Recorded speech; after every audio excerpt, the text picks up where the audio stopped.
4 ಅಥವಾ 5 ಅಂಕದ ಪ್ರಮೇಯವನ್ನು ಕೇಳುವಂಥ ಸಾಧ್ಯತೆಗಳಿರುವಂಥದ್ದು ಮೂಲ ಸಮಾನುಪಾತತೆಯ ಪ್ರಮೇಯ ಅಥವಾ ಥೇಲ್ಸ್ ಪ್ರಮೇಯವನ್ನು ನಿರೂಪಿಸಿ ಸಾಧಿಸಿ ಅಂತ ಕೇಳ್ತಾರೆ. ಅಂದರೆ ಮೂಲ ಸಮಾನುಪಾತತೆಯ ಪ್ರಮೇಯವನ್ನು ನಿರೂಪಿಸಿ ಅಂದರೆ ನಿರೂಪಣೆಯನ್ನು ಬರೆದು ಸಾಧನೆಯನ್ನು ಮಾಡಬೇಕಾಗತ್ತೆ ಮಕ್ಕಳೇ. ಮೊದಲನೇದಾಗಿ ನಿರೂಪಣೆಯನ್ನು ಮನನ ಮಾಡಿಕೊಳ್ಳಿ. ತ್ರಿಭುಜದ 2 ಬಾಹುಗಳನ್ನು 2 ವಿಭಿನ್ನ ಬಿಂದುಗಳಲ್ಲಿ ಛೇದಿಸುವಂತೆ ಒಂದು ಬಾಹುವಿಗೆ ಸಮಾನಾಂತರವಾಗಿ ಎಳೆದ ಸರಳ ರೇಖೆಯು ಉಳಿದೆರಡು ಬಾಹುಗಳನ್ನು ಸಮಾನುಪಾತದಲ್ಲಿ ವಿಭಾಗಿಸುತ್ತದೆ. ತ್ರಿಭುಜದ 2 ಬಾಹುಗಳನ್ನು 2 ವಿಭಿನ್ನ ಬಿಂದುಗಳಲ್ಲಿ ಛೇದಿಸುವಂತೆ ಒಂದು ಬಾಹುವಿಗೆ ಸಮಾನಾಂತರವಾಗಿ ಎಳೆದ ಸರಳ ರೇಖೆಯು ಉಳಿದೆರಡು ಬಾಹುಗಳನ್ನು ವಿಭಾಗಿಸುತ್ತದೆ, ಸಮಾನುಪಾತದಲ್ಲಿ ವಿಭಾಗಿಸುತ್ತದೆ. ಇದು ಮೂಲ ಸಮಾನುಪಾತತೆಯ ಪ್ರಮೇಯದ ನಿರೂಪಣೆಯಾಗಿದೆ.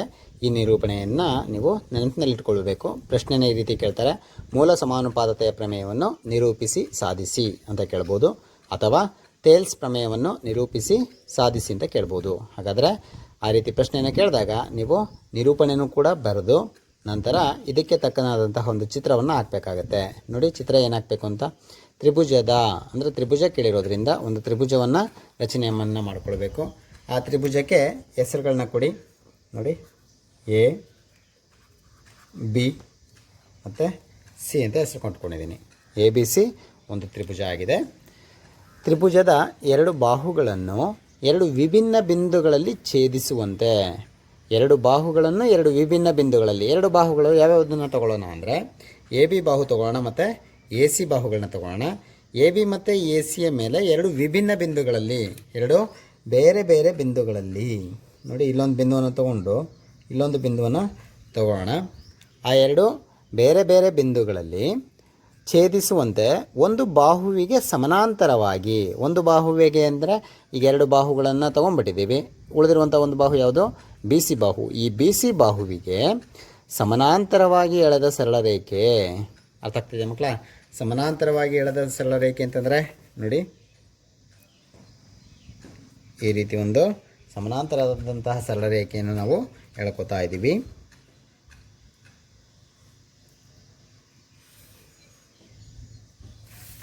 ಸರಿನಾ ಮಕ್ಕಳ?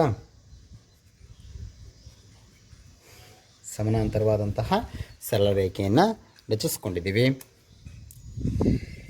ಸಮಾಂತರ ಸರಳ ರೇಖೆಯು ಉಳಿದೆರಡು ಬಾಹುಗಳನ್ನು ಸಮಾನುಪಾತದಲ್ಲಿ ವಿಭಾಗಿಸುತ್ತೆ. ನೋಡಿ, ಎ ಬಿ ಮತ್ತು ಎ ಸಿ ಬಾಹುಗಳನ್ನ ಸಮಾನುಪಾತದಲ್ಲಿ ವಿಭಾಗಿಸುತ್ತೆ ಅಂತ ನಾವು ಸಾಧಿಸಬೇಕು. ಹಾಗಾದರೆ ಒಂದು ತ್ರಿಭುಜವನ್ನು ಹಾಕ್ಕೊಳ್ಬೇಕು. ಒಂದು ತ್ರಿಭುಜದಲ್ಲಿ 2 ಬಾಹುಗಳನ್ನು 2 ವಿಭಿನ್ನ ಬಿಂದುಗಳನ್ನು ಬರ್ಕೊಳ್ಬೇಕಾಗತ್ತೆ. ಒಂದು ಬಿಂದುವನ್ನು ನಾವಿಲ್ಲಿ ಡಿ ಅಂತ ಕರ್ಕೊಳ್ಳೋಣ, ಇನ್ನೊಂದನ್ನು ಇ ಅಂತ ಕರ್ಕೊಳ್ಳೋಣ. ಡಿ ಮತ್ತು ಇ 2 ವಿಭಿನ್ನ ಬಿಂದುಗಳಾಗಿರಲಿ.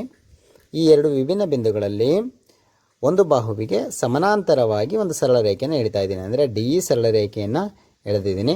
ಈ ಸರಳ ರೇಖೆ ಏನು ಮಾಡುತ್ತೆ ಅಂದರೆ ಉಳಿದೆರಡು ಬಾಹುಗಳನ್ನು ಸಮಾನುಪಾತದಲ್ಲಿ ವಿಭಾಗಿಸುತ್ತೆ. ಅಂದರೆ ಎ ಬಿ ಮತ್ತು ಎ ಸಿಗಳನ್ನು ಸಮಾನುಪಾತದಲ್ಲಿ ವಿಭಾಗಿಸುತ್ತೆ ಅಂತ ಹೇಳುವಂಥದ್ದು. ಈಗ ದತ್ತವನ್ನು ಬರ್ಕೋಬೋದು ಮಕ್ಕಳೇ. ದತ್ತ ನೋಡಿ, ತ್ರಿಭುಜ ಎ ಬಿ ಸಿಯಲ್ಲಿ, ತ್ರಿಭುಜ ಎ ಬಿ ಸಿಯಲ್ಲಿ ನೋಡಿ, ಡಿ ಅನ್ನೋದು ಬಿ ಸಿಗೆ ಏನಾಗಿದೆ, ಸಮಾನಾಂತರ ಆಗಿದೆ. ಡಿ ಅನ್ನೋದು ಬಿ ಸಿಗೆ ಸಮಾನಾಂತರ, ಡಿ ಇ ಸಮಾಂತರ ಬಿ ಸಿ. ಇಷ್ಟನ್ನು ಬರೆದರೆ ನಿಮಗೆ ದತ್ತ ಆಯಿತು. ರಚನೆ ಏನು ಹೇಳುತ್ತೆ ಮಕ್ಕಳೇ? ಸಾಧನೀಯ.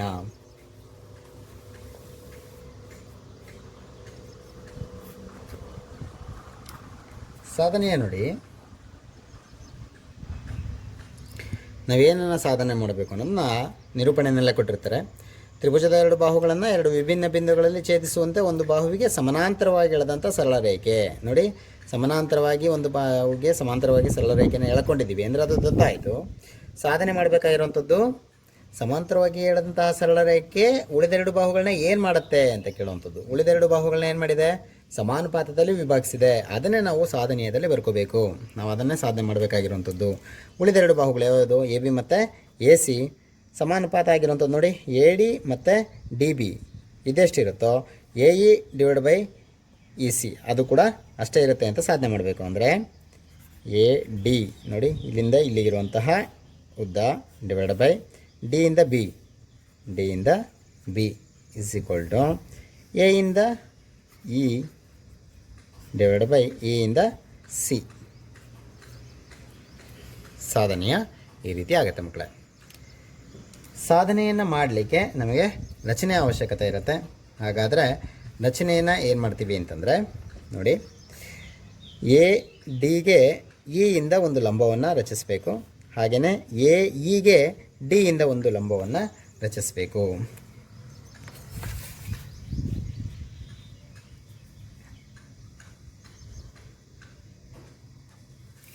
ಒಂದು ಲಂಬವನ್ನು ರಚಿಸಿದ್ದೀನಿ. ಇದನ್ನು ಎಮ್ ಅಂತ ಕರ್ಕೊಳ್ಳೋಣ ಮಕ್ಕಳೇ. ಹಾಗೆಯೇ ಮತ್ತೊಂದು ರಚನೆ ಅಂದರೆ ಲಂಬ, ಅದನ್ನು ಡಿ ಇಂದ ರಚನೆ ಮಾಡೋಣ. ಡಿ ಇಂದ ಎ ಇಗೆ ರಚನೆ ಮಾಡ್ಕೊಂಡಿದ್ದೀನಿ ನೋಡಿ, ಎನ್ ಅಂತ ಕರ್ಕೊಂಡಿರ್ತೀನಿ. ಹಾಗಾದರೆ ಡಿ ಎನ್ ಅನ್ನೋದು ಎ ಇ ಅಥವಾ ಎ ಸಿಗೆ ಲಂಬ. ಹಾಗೆಯೇ ಇ ಎಮ್ ಅನ್ನೋದು ಎ ಡಿ ಅಥವಾ ಎ ಬಿಗೆ ಲಂಬ ಆಗಿದೆ. ಅದೇ ರೀತಿಯಲ್ಲಿ ನೋಡಿ, ಡಿ ಇಂದ ಸಿಯನ್ನು ಸೇರಿಸೋದು, ಡಿ ಮತ್ತು ಸಿಯನ್ನು ಸೇರಿಸೋಣ. ಹಾಗೆಯೇ ಬಿ ಇಂದ ಇಯನ್ನು ಸೇರಿಸೋಣ. ಇದಿಷ್ಟು ರಚನೆ ಮಕ್ಕಳೇ. ನೀವೀಗ ಏನನ್ನ ರಚನೆ ಮಾಡಿದ್ರಲ್ಲ ಆ ರಚನೆನ ಈಗ ಬರಿತಾ ಹೋಗೋಣ.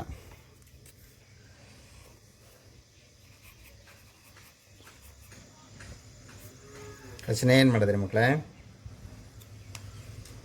ನೋಡಿ, ಇ ಎಮ್ ಲಂಬ ಎ ಬಿ ಅಲ್ವಾ, ಇ ಎಮ್ ಲಂಬ ಎ ಬಿ ಮತ್ತು ಡಿ ಎನ್ ಅಲ್ವಾ, ಡಿ ಎನ್ ಲಂಬ ಎ ಇ ಅಥವಾ ಎ ಸಿ ಹಾಗೂ ಮತ್ತೇನು ಮಾಡಿದ್ರಿ, ಡಿ ಸಿ ಮತ್ತು ಬಿ ಇ ಸೇರಿಸಿದೆ. ಡಿ ಸಿ ಮತ್ತು ಬಿ ಇ ಸೇರಿಸಿದೆ. ಇದು ರಚನೆ ಮಕ್ಕಳೇ. ನಂತರ ಈಗ ಸಾಧನೆ ಮಾಡುವಂಥ ಹಂತವನ್ನು ನೋಡೋಣ. ಸಾಧನೆ ಮಾಡಲಿಕ್ಕೆ ಈ ರೀತಿ ಒಂದು ಬಾಕ್ಸನ್ನು ಹಾಕ್ಕೊಂಡಿದ್ದೀನಿ. ಹೇಳಿಕೆಗಳು ಅಂದರೆ ಯಾವುದಾದ್ರೂ ತಾರ್ಕಿಕವಾಗಿ ಸಾಧನೆಯನ್ನು ಮಾಡುವಂತಹ ಸಂದರ್ಭದಲ್ಲಿ ನಾವು ಏನನ್ನು ಮಾಡಿರ್ತೀವಿ ಇದಕ್ಕೆ ಪೂರಕವಾದಂತಹ ಕಾರಣವನ್ನು ಈ ಕಡೆ ಬರ್ಕೊಳ್ತಾ ಇದ್ದೀನಿ. ಮೊದಲಿಗೆ ತ್ರಿಭುಜದ ವಿಸ್ತೀರ್ಣವನ್ನು ತಗೊಳ್ತೀವಿ. ಇಲ್ಲಿ ನೋಡಿ, ಒಂದು ತ್ರಿಭುಜವನ್ನು ಕನ್ಸಿಡರ್ ಮಾಡ್ತಾ ಇದ್ದೀನಿ. ಎ ಡಿ ಇ ತ್ರಿಭುಜವನ್ನು ಕನ್ಸಿಡರ್ ಮಾಡೋಣ.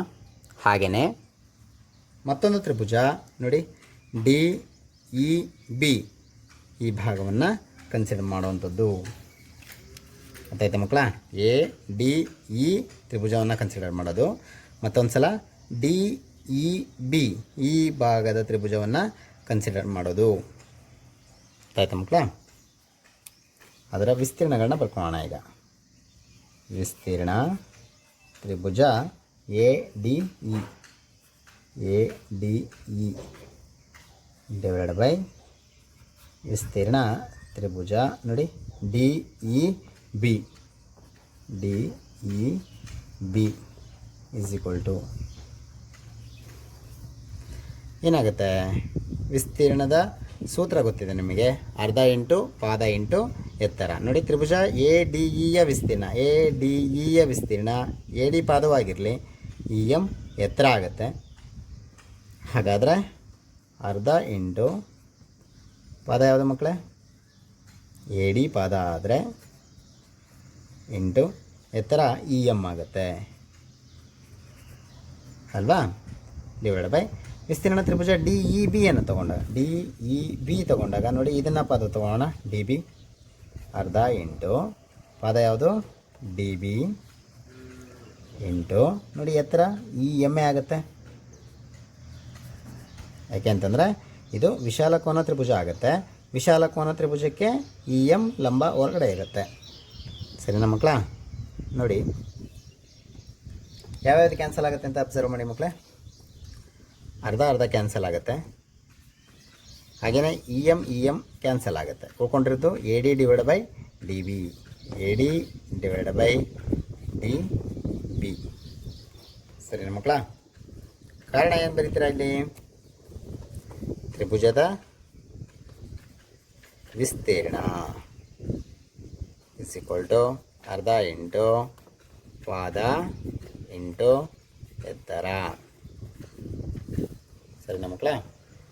ಇದೇ ಥರ ಮತ್ತೊಂದು ತ್ರಿಭುಜವನ್ನು ತಗೊಳ್ಳೋಣ ಮಕ್ಕಳೇ.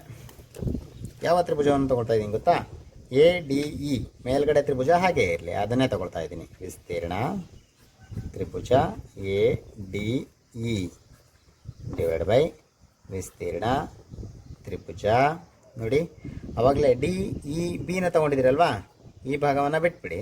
ಈಗ ಇದನ್ನು ತಗೊಳ್ಳಿ, ಈ ಶೇಡ್ ಮಾಡಿರೋ ಭಾಗ ಇ ಡಿ ಸಿ ತ್ರಿಭುಜ E D C is equal to, ನೋಡಿ ಮಕ್ಕಳೇ, ಈಗೇನಾಗುತ್ತೆ? ಅರ್ಧ ಇಂಟು ಪಾದ ತ್ರಿಭುಜ ಎ ಡಿ ಇಯ ಪಾದ, ಎ ಡಿ ಇಯ ಪಾದ. ನೋಡಿ, ಎ ಡಿ ಆವಾಗಲೇ ತೊಗೊಂಡೆ, ಈಗ ಈ ಪದವನ್ನು ತಗೊಳ್ಳಿ. ಎ ಇ ಪದವನ್ನು ತಗೊಂಡಾಗ ಎ ಇ ಇಂಟು, ನೋಡಿ ಎ ಇ ಪದ ತೊಗೊಂಡ್ರೆ ಡಿ ಎನ್ ಅನ್ನೋದು ಎ ಇಗೆ ಲಂಬ ಅಲ್ವಾ, ಹಾಗಾದರೆ ಡಿ ಎನ್ ಅನ್ನೋದು ಎತ್ತರ ಆಗುತ್ತೆ. ಪಾದ ಇಂಟು ಎತ್ತರ ಡಿವೈಡ್ ಬೈ ಅರ್ಧ ಇಂಟು ಇ ಡಿ ಸಿ. ನೋಡಿ, ಇ ಡಿ ಸಿ ತ್ರಿಭುಜಕ್ಕೆ ಇ ಸಿ ಪದವನ್ನು ತಗೊಳ್ಳೋಣ. ಇ ಸಿ ಪದವನ್ನು ತಗೊಳ್ಳಿ. ಇ ಸಿ ಪದ ತಗೊಂಡಾಗ ನೋಡಿ, ಡಿ ಎನ್ ಅನ್ನೋದೇ ಲಂಬ ಆಗಿರೋದ್ರಿಂದ ಡಿ ಎನ್ ಎತ್ತರ ಆಗಿರುತ್ತೆ. ಸರಿನಾ ಮಕ್ಕಳ? ನೋಡಿ, ಈಗ ಯಾವ್ಯಾವುದು ಕ್ಯಾನ್ಸಲ್ ಆಗುತ್ತೆ? ಹೌದು, ಅರ್ಧ ಅರ್ಧ ಕ್ಯಾನ್ಸಲ್ ಆಗುತ್ತೆ. ಹಾಗೆಯೇ ಡಿ ಎನ್ ಕ್ಯಾನ್ಸಲ್ ಆಗುತ್ತೆ. ನಿಮಗೆ ಉಳ್ಕೊಳ್ಳುವಂಥ ಅನುಪಾತ ಯಾವುದು? A E by E C, A E by E C. ನಿಮಗೀಗ ಸಾಧನೆ ಮಾಡಬೇಕಾಗಿರುವಂಥದ್ರಲ್ಲಿ ನೋಡಿ, ಸಾಧನೆಯೇ ಬಂದಿದೆ. A D by D B, A E by E C ಎರಡೂ ಬಂದಿದೆ. ಇವೆರಡೂ ಸಮ ಅಂತ ನಾವೀಗ ಪ್ರೂವ್ ಮಾಡಬೇಕು. ನೋಡಿ, ವಿಸ್ತೀರ್ಣ ತ್ರಿಭುಜ ಎ ಡಿ ಇ ಅನ್ನೋದು ವಿಸ್ತೀರ್ಣ ತ್ರಿಭುಜ ಎ ಡಿ ಇಗೆ ಸಮ ಆಗಿದೆ. ಹೌದಲ್ವ ಮಕ್ಕಳೇ?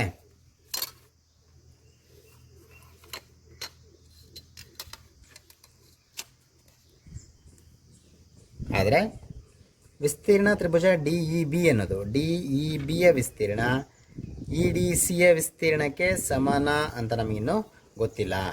ಛೇದ ಸಮ ಆಗಿದ್ದಿದ್ರೆ ಈ ಎರಡು ಅನುಪಾತಗಳು ಸಮ ಆಗ್ತಿತ್ತು. ಹಾಗಾದರೆ ಈ ಎರಡು ಅನುಪಾತಗಳು ಸಮ ಆಗಬೇಕು ಅಂದರೆ ಛೇದ ಸೇಮ್ ಇರಬೇಕು. ಇಲ್ಲೊಂದು ವಿಶೇಷತೆ ಇದೆ, ಅಬ್ಸರ್ವ್ ಮಾಡಿ.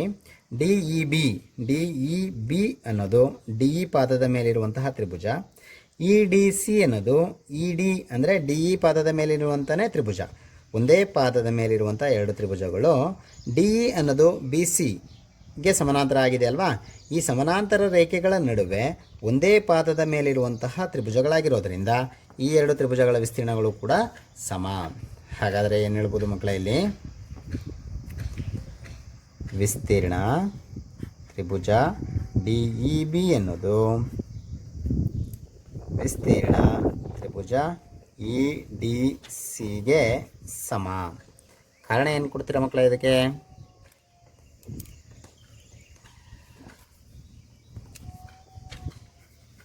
ಒಂದೇ ಪಾದ ಹಾಗೂ ಒಂದೇ ಜೊತೆ ಸಮಾಂತರ ರೇಖೆಗಳ ನಡುವಿನ ತ್ರಿಭುಜಗಳ ವಿಸ್ತೀರ್ಣ ಸಮ. ಒಂದೇ ಪಾದ ಹಾಗೂ ಒಂದೇ ಜೊತೆ ಸಮಾಂತರ ರೇಖೆಗಳ ನಡುವಿನ ತ್ರಿಭುಜಗಳ ವಿಸ್ತೀರ್ಣ ಸಮ ಆಗಿರುತ್ತೆ. ಹಾಗಾಗಿ ಈ ಒಂದು ಕಾರಣದಿಂದ ನಾವು ಈ ಒಂದು ಹೇಳಿಕೆಯನ್ನು ಹೇಳ್ಬೋದು.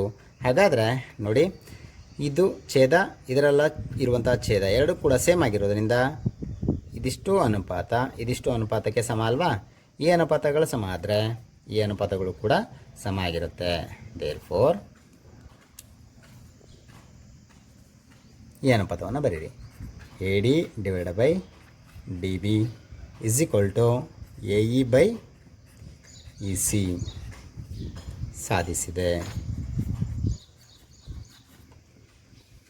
ಇಷ್ಟು ತೇಲ್ಸ್ನ ಪ್ರಮೇಯ ಮಕ್ಕಳೇ. ಮುಂದಿನ ಪ್ರಮೇಯವನ್ನು ನೋಡೋದಾದರೆ ಕೋಕೋ ಪ್ರಮೇಯ ಅಂತ ಕರಿತೀವಿ, ಅಥವಾ ಕೋಕೋ ನಿರ್ಧಾರಕ ಗುಣದ ಪ್ರಮೇಯ. ಕೋಕೋ ಪ್ರಮೇಯವನ್ನು ನಿರೂಪಣೆಯನ್ನು ಅವರೇ ಕೊಟ್ಟಿರ್ತಾರೆ. ನಿರೂಪಣೆಯನ್ನು ಕೊಟ್ಟು ಎಂದು ಸಾಧಿಸಿ ಅಂತ ಪ್ರಶ್ನೆಯನ್ನು ಕೇಳ್ತಾರೆ. ಪ್ರಶ್ನೆ ಈ ರೀತಿ ಇರುತ್ತೆ ನೋಡಿ ಮಕ್ಕಳೇ.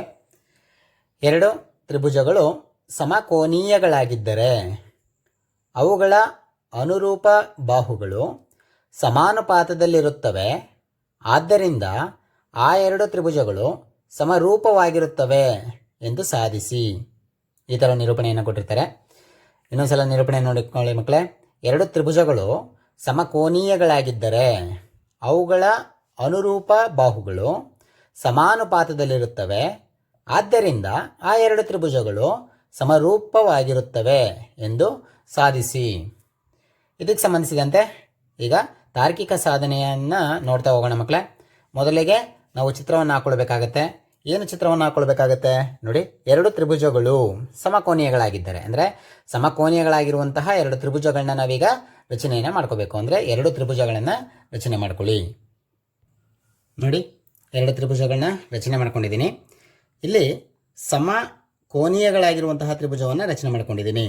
ಸಮಕೋನೀಯ ಅಂತಂದರೆ ನೋಡಿ, ಎ ಬಿ ಸಿ ಅಂತ ಒಂದು ತ್ರಿಭುಜಕ್ಕೆ ಗುರುತಿಸ್ಕೊಂಡಿದ್ದೀನಿ.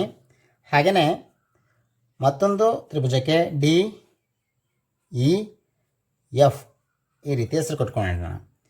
ಇದರ ಅರ್ಥ ಏನು ಗೊತ್ತಾ? ಸಮಕೋನೀಯ ಅಂದರೆ ಕೋನ ಎ ಅನ್ನೋದು ಕೋನ ಡಿಗೆ ಸಮ ಆಗಿರುತ್ತೆ. ಹಾಗೆಯೇ ಕೋನ ಬಿ ಅನ್ನೋದು ಕೋನ ಇಗೆ ಸಮನಾಗಿರುತ್ತೆ. ಕೋನ ಸಿ ಅನ್ನೋದು ಕೋನ ಎಫ್ಗೆ ಸಮನಾಗಿರುತ್ತೆ. ಅಂದರೆ ಮೂರು ಕೋನಗಳು ಸಮ ಆಗಿದ್ದರೆ ಅವುಗಳನ್ನು ಸಮಕೋನೀಯ ತ್ರಿಭುಜಗಳು ಅಂತ ಕರಿತೀವಿ.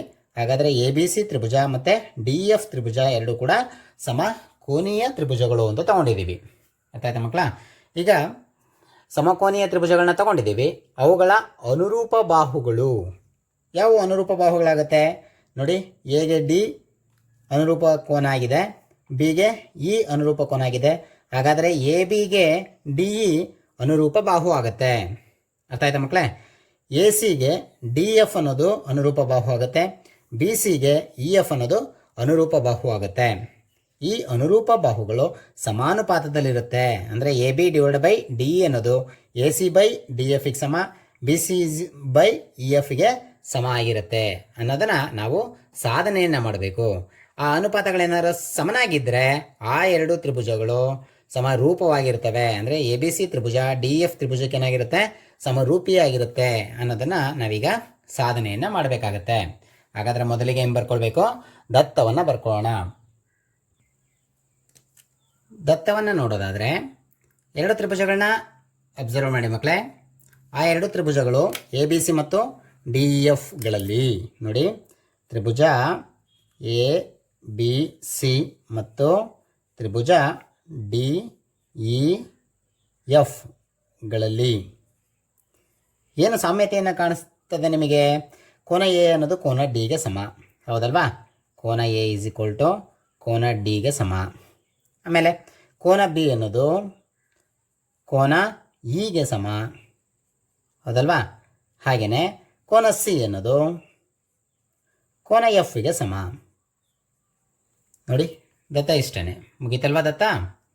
ಎರಡು ತ್ರಿಭುಜಗಳನ್ನ ಕೊಟ್ಟಿದ್ದಾರೆ. ಈ ಎರಡು ತ್ರಿಭುಜಗಳು ಸಮಕೋನೀಯಗಳು ಅಂತ ಅವರೇ ಕೊಟ್ಟಿದ್ದಾರೆ. ಹಾಗಾದರೆ ಎರಡು ತ್ರಿಭುಜಗಳನ್ನ ತಗೊಂಡಿದ್ದೀವಿ. ಎರಡು ತ್ರಿಭುಜಗಳಲ್ಲಿ ಯಾವ್ಯಾವ ಸಮಕೋನ ಅಂತಗಳನ್ನ ಬರೀಬೇಕು. ಕೋನ ಎಗೆ ಕೋನ ಡಿ, ಕೋನ ಬಿಗೆ ಕೋನ ಇ, ಕೋನ ಸಿಗೆ ಕೋನ ಎಫ್ ಅಂತ ಬರಿತೀವಿ. ಚಿತ್ರವನ್ನು ನೋಡಿದ್ರೆ ಗೊತ್ತಾಗತ್ತೆ. ನಂತರ ಸಾಧನೀಯ, ನಾವು ಏನನ್ನು ಸಾಧನೆ ಮಾಡಬೇಕು ನೋಡಿ. ಅವುಗಳ ಅನುರೂಪ ಬಾಹುಗಳು ಸಮಾನುಪಾತದಲ್ಲಿರುತ್ತವೆ. ಅನುರೂಪ ಬಾಹುಗಳು ಯಾವ್ಯಾವುದು? ಎ ಬಿಗೆ ಡಿ ಇ, ಎ ಸಿಗೆ ಡಿ ಎಫ್, ಡಿ ಸಿಗೆ ಇ ಎಫ್. ಇವುಗಳು ಸಮಾನುಪಾತದಲ್ಲಿರುತ್ತವೆ ಅಂತ ನಾವು ಪ್ರೂವ್ ಮಾಡಬೇಕು.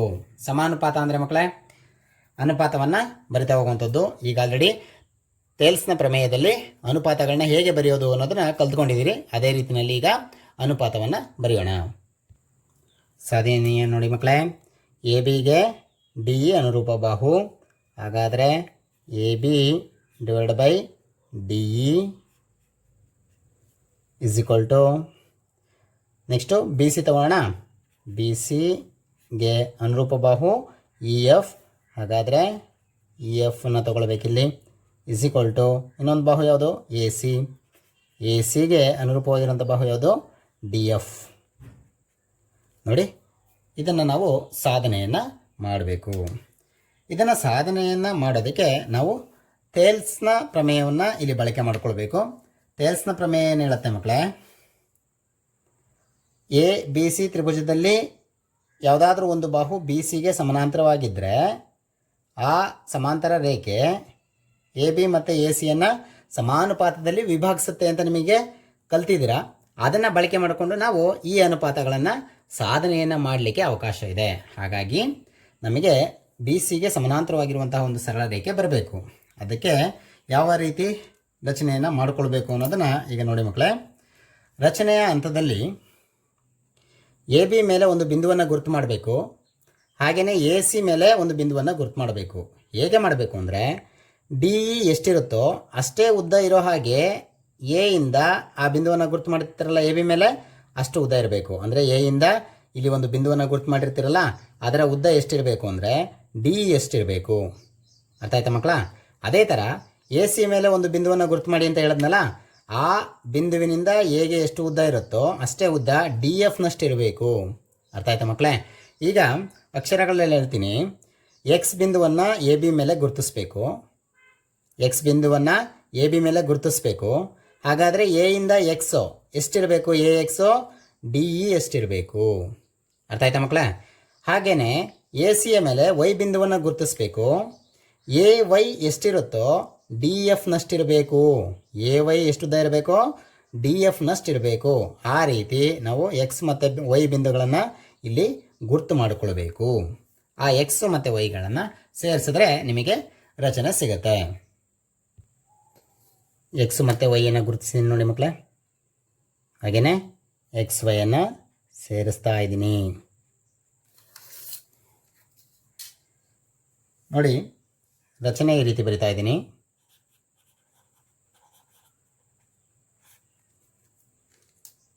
ರಚನೆ ನೋಡಿ. ಎ ಎಕ್ಸು ಗೊತ್ತಾಗ್ತಿದೆಯಾ? A X is equal to D E ಇರಬೇಕು. ಡಿ ಇ ಇದೆ ಅಂತ ಅಂದ್ಕೊಳ್ಳೋಣ.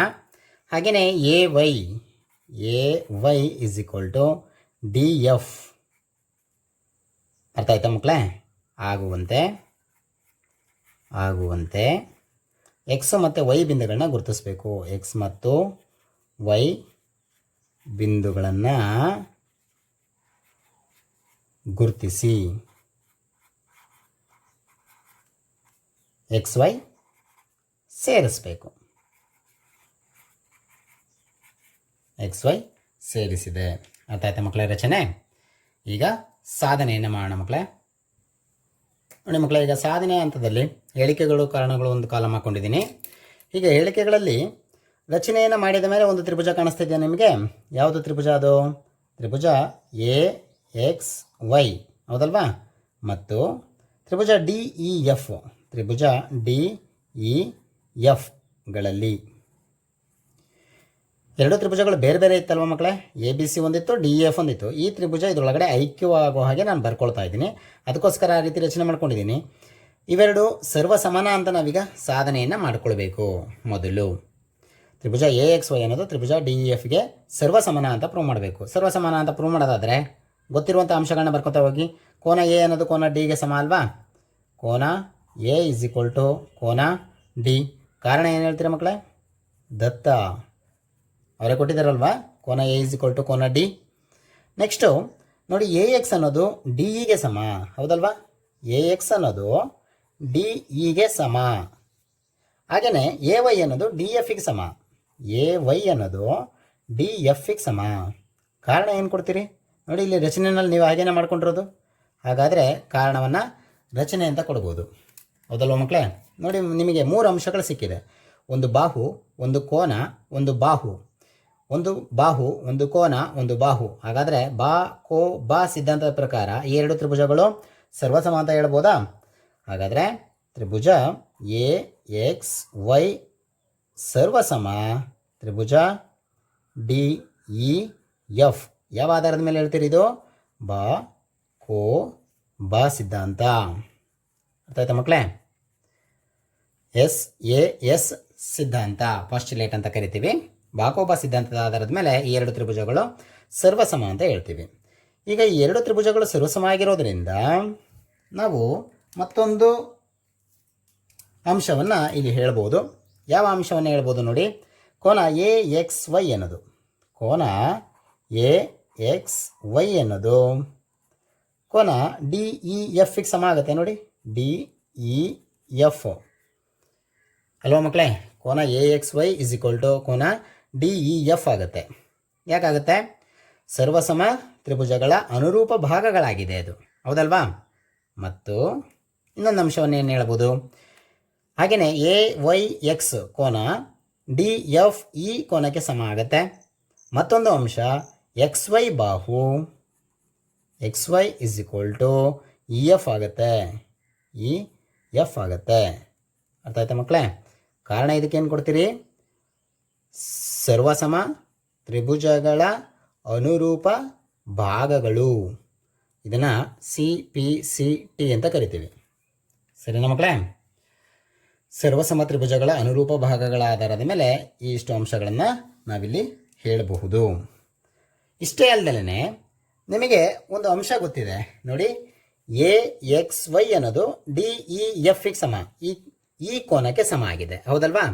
ಆದರೆ ಈ ಕೋನ ಬಿ ಕೋನಕ್ಕೂ ಕೂಡ ಮುಂಚೆ ಸಮ ಆಗಿತ್ತು ನೋಡಿ. ಕೋನ ಬಿ ಅನ್ನೋದು ಕೋನ ಇಗೆ ಸಮ, ದತ್ತದಲ್ಲಿ ನೋಡಿ, ಕೋನ ಬಿ ಅನ್ನೋದು ಕೋನ ಇಗೆ ಸಮ ಆಗಿದೆ.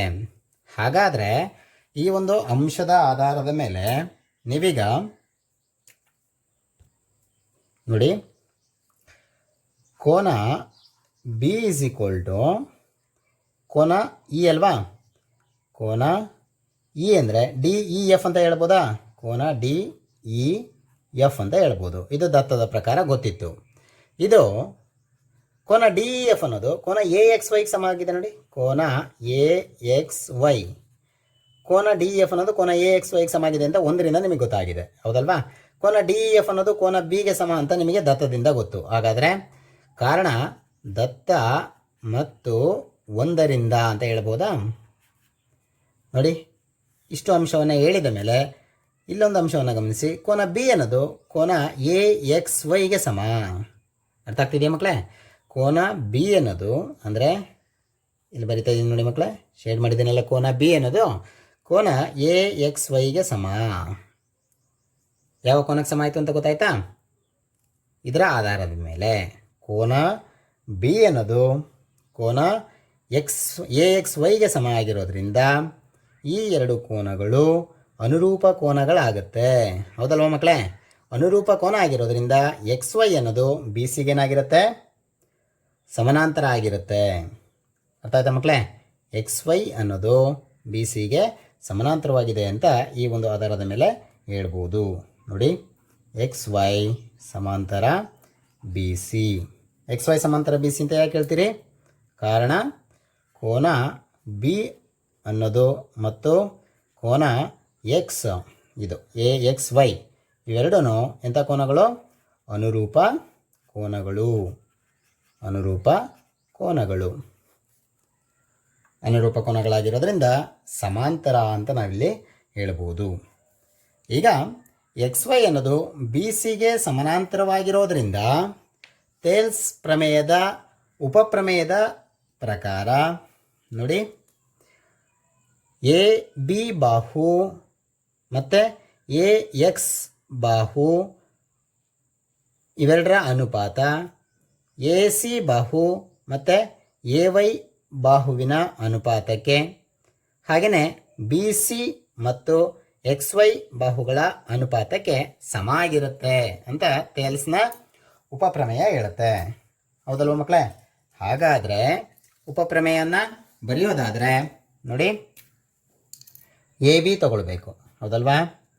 ಫಸ್ಟು AB ಡಿವೈಡ್ ಬೈ ಚಿಕ್ಕ ತಗೊಳ್ಳಿ. ಈಗ AX ಇಸ್ ಈಕ್ವಲ್ ಟು ದೊಡ್ಡದು ಡಿವೈಡ್ ಬೈ ಚಿಕ್ಕದು ಆ ಥರ ತಗೊಂಡಿದ್ದೀನಿ. ಇಸ್ ಈಕ್ವಲ್ ಟು ಇನ್ನೊಂದು AC ಡಿವೈಡ್ ಬೈ ಎ ಸಿಗೆ ಚಿಕ್ಕ ಬಾಹು ಯಾವುದಿಲ್ಲಿ AY is equal to B C ದೊಡ್ಡ ಬಾಹು ಡಿವೈಡ್ ಬೈ XY ಚಿಕ್ಕ ಬಾಹು. ಸರಿನಾ ಮಕ್ಕಳೇ? ಇದನ್ನು ಯಾವ ಆಧಾರದ ಮೇಲೆ ತೊಗೊಂಡ್ರಿ? ಗುಡ್. ಥೇಲ್ಸ್ನ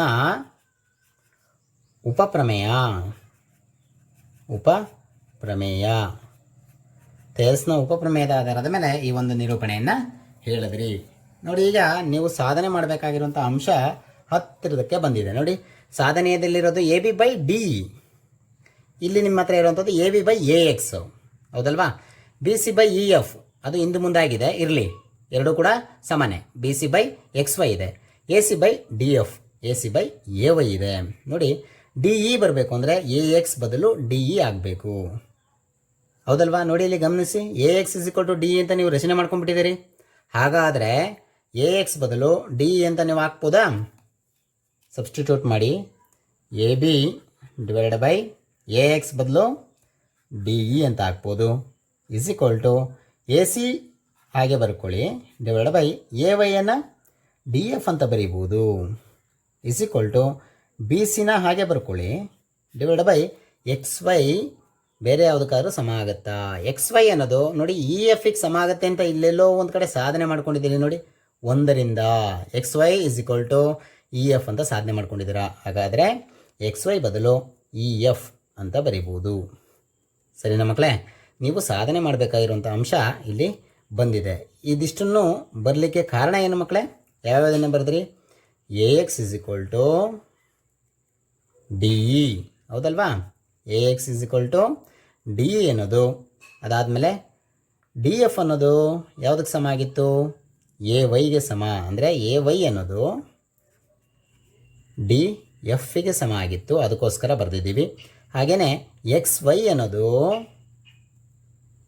EFಗೆ ಸಮ ಆಗಿತ್ತು, ಅದಕ್ಕೋಸ್ಕರ ಈ ಒಂದು ಸಾಧನೆಯನ್ನು ಬರ್ಕೊಂಡಿದ್ದೀವಿ. ಇಷ್ಟು ನಿಮಗೆ ಸಾಧಿಸಿದೆ. ಇಷ್ಟು ಕೋಕೋ ನಿರ್ಧಾರಕ ಪ್ರಮೇಯ. ಪ್ರಿಯ ವಿದ್ಯಾರ್ಥಿಗಳೇ, ಮತ್ತೊಂದು ಪ್ರಮೇಯ ಯಾವುದಪ್ಪ ಅಂದರೆ ಸಮರೂಪ ತ್ರಿಭುಜಗಳಿಗೆ ಸಂಬಂಧಿಸಿದಂತೆ ವಿಸ್ತೀರ್ಣಗಳಿಗೆ ಇರುವಂತಹ ಸಂಬಂಧವನ್ನು ನೋಡುವಂಥದ್ದು. ನಿರೂಪಣೆ ಹೀಗಿರುತ್ತೆ ಮಕ್ಕಳೇ: ಎರಡು ಸಮರೂಪ ತ್ರಿಭುಜಗಳ ವಿಸ್ತೀರ್ಣಗಳ ಅನುಪಾತ, ಅಂದರೆ ಎರಡು ಸಮರೂಪ ತ್ರಿಭುಜಗಳನ್ನ ಕೊಟ್ಟಿರ್ತಾರೆ, ಅವುಗಳ ವಿಸ್ತೀರ್ಣಗಳನ್ನು ತಗೋಬೇಕು.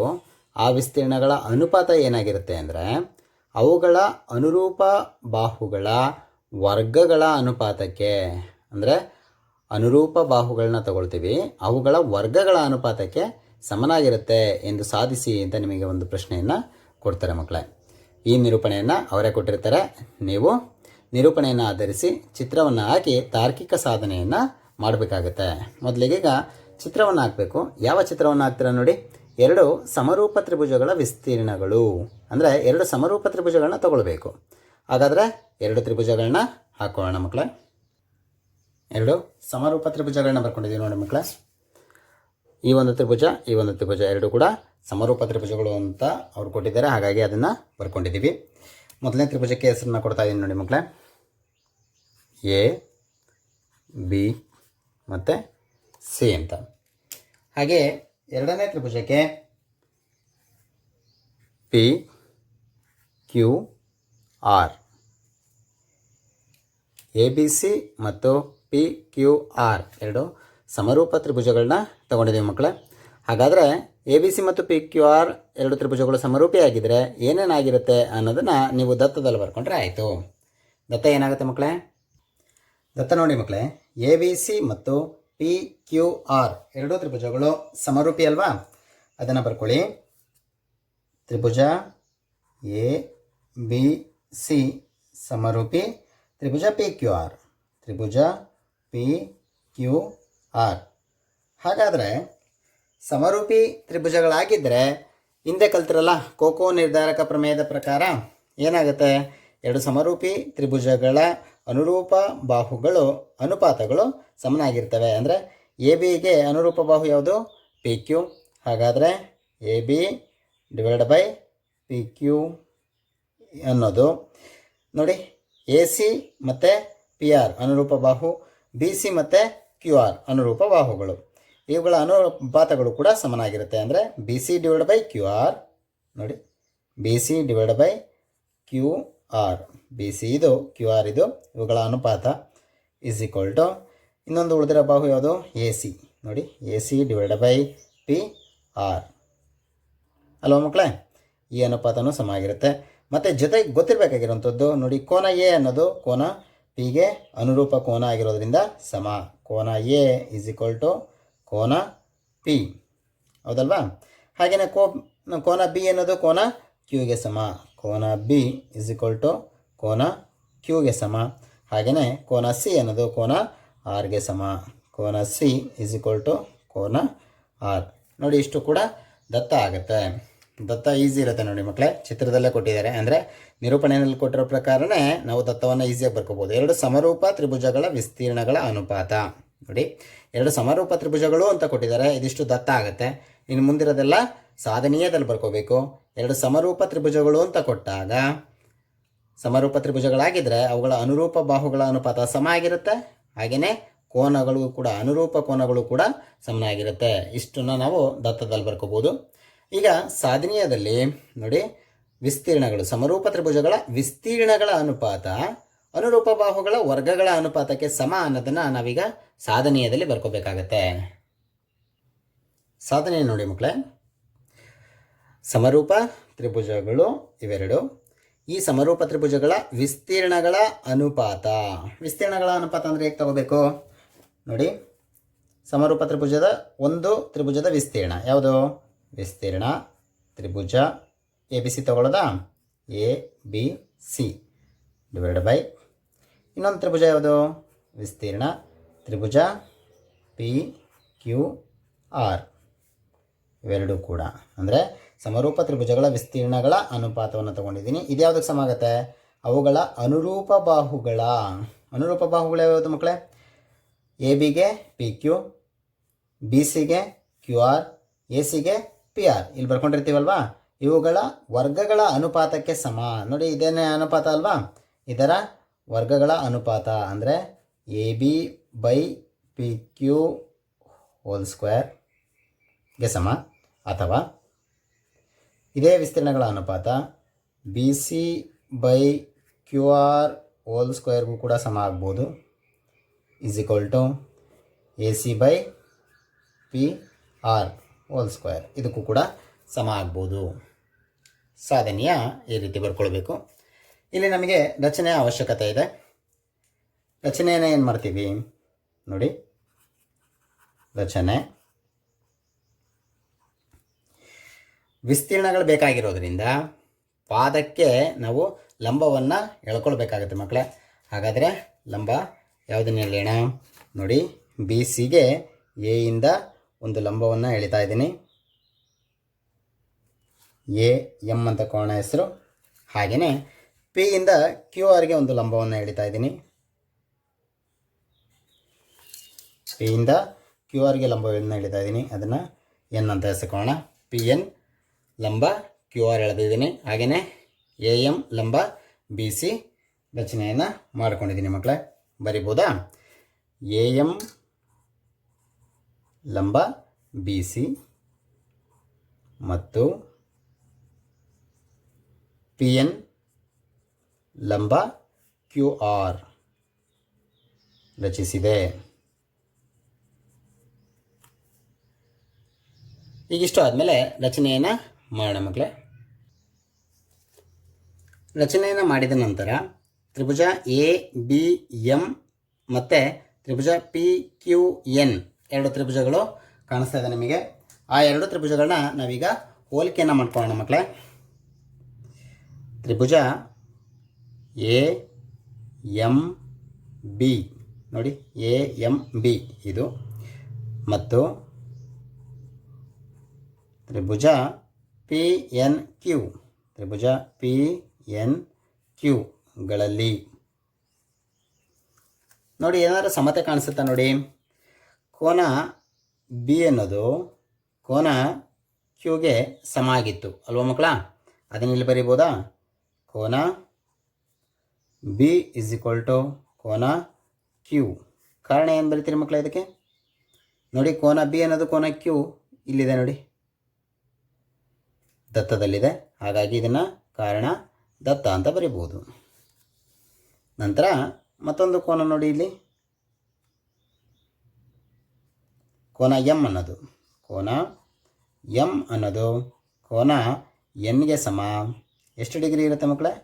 90 ಡಿಗ್ರಿ ಇರುತ್ತೆ. ಯಾಕೆ 90 ಡಿಗ್ರಿ ಇರುತ್ತೆ? ನೋಡಿ, ರಚನೆಯಲ್ಲಿ ಎ ಎಮ್ ಲಂಬ ಬಿ ಸಿ ಅಂತ ಹೇಳ್ಕೊಂಡಿದ್ದೀವಿ. ಎ ಎಮ್ ಲಂಬ ಬಿ ಸಿ ಲಂಬವನ್ನು ಎಳೆದಿದ್ದೀವಿ ಅಂದರೆ ಅದು 90 ಡಿಗ್ರಿ ಇರುತ್ತೆ. ಹಾಗಾದರೆ ರಚನೆಯಿಂದ ನಾವು ಈ ಒಂದು ಹೇಳಿಕೆಯನ್ನು ಕೊಡ್ಬೋದು, ಕೋನ ಎಮ್ ಇಸ್ ಈಕ್ವಲ್ ಟು ಕೋನ N is equal to 90 degree ಅಂತ.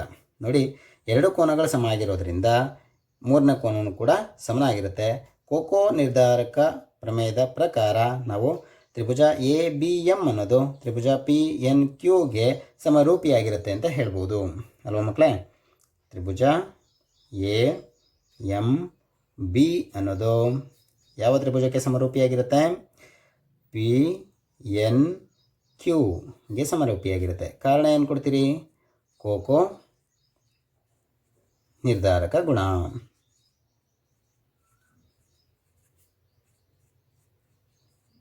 ಕೋಕೋ ನಿರ್ಧಾರಕ ಗುಣದ ಪ್ರಕಾರ ಈ ಎರಡು ತ್ರಿಭುಜಗಳು ಸಮರೂಪಿ ಅಂತ ಹೇಳ್ಬೋದು. ಎರಡು ತ್ರಿಭುಜಗಳು ಸಮರೂಪಿಯಾಗಿರೋದ್ರಿಂದ ಅವುಗಳ ಅನುರೂಪ ಬಾಹುಗಳ ಅನುಪಾತಗಳು ಕೂಡ ಸಮನಾಗಿರುತ್ತೆ. ಅದನ್ನು ಬರಿಬೋದಾ? ಯಾವ ಅನುಪಾತಗಳು ಸಮನಾಗಿರುತ್ತೆ ನೋಡಿ, ಎ ಬಿ ಬಾಹುವಿಗೆ ನೋಡಿ, ಎ ಬಿ ಬಾಹುವಿಗೆ ಪಿ ಕ್ಯೂ ಬಾಹು ಸಮಾನುಪಾತದಲ್ಲಿರುತ್ತೆ. A B divided by P Q ಅನ್ನೋದು ನೋಡಿ, ಎ ಎಮ್ ಮತ್ತು ಪಿ ಎನ್ ಅನುರೂಪ ಬಾಹುಗಳಲ್ವಾ?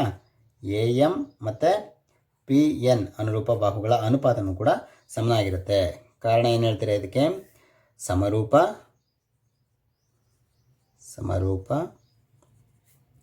ತ್ರಿಭುಜಗಳ ಅನುರೂಪ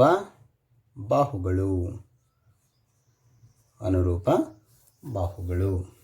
ಸರಿನಾ ಮಕ್ಕಳ? ಕಾರ್ಟೇಸ್ ಈಕ್ವೇಷನ್ 1 ಅಂತ ಕರಿಬೋದಾ? ನೋಡಿ, ಇದೇ ಥರ ಅನುಪಾತ ಯಾವುದಕ್ಕಾದರೂ ಸಮ ಆಗಿದೆಯಾ ನೋಡಿ. ಇಲ್ಲಿ ನೋಡಿ, ದತ್ತದಲ್ಲಿ A B by P Q ಅನ್ನೋದು ಬಿ ಸಿ ಬೈ ಕ್ಯೂ ಆರಿಗೆ ಸಮ ಅಲ್ವಾ? A B by P Q is equal to B C by Q R. ಇದನ್ನು ನಾವು 2 ಅಂತ ಕರ್ಕೊಳ್ಳ. ನೋಡಿ, ಇದಕ್ಕೆ ಏನು ಕಾರಣ ಕೊಡ್ತೀರಿ ಮಕ್ಕಳೇ?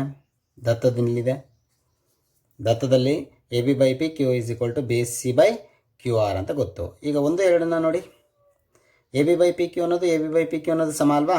ಹಾಗಾದರೆ ಇದು ಕೂಡ ಸಮ ಆಗಿರಬೇಕಲ್ವಾ?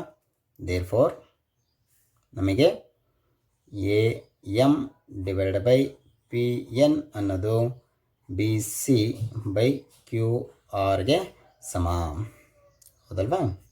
1 ಮತ್ತು 2ರಿಂದ.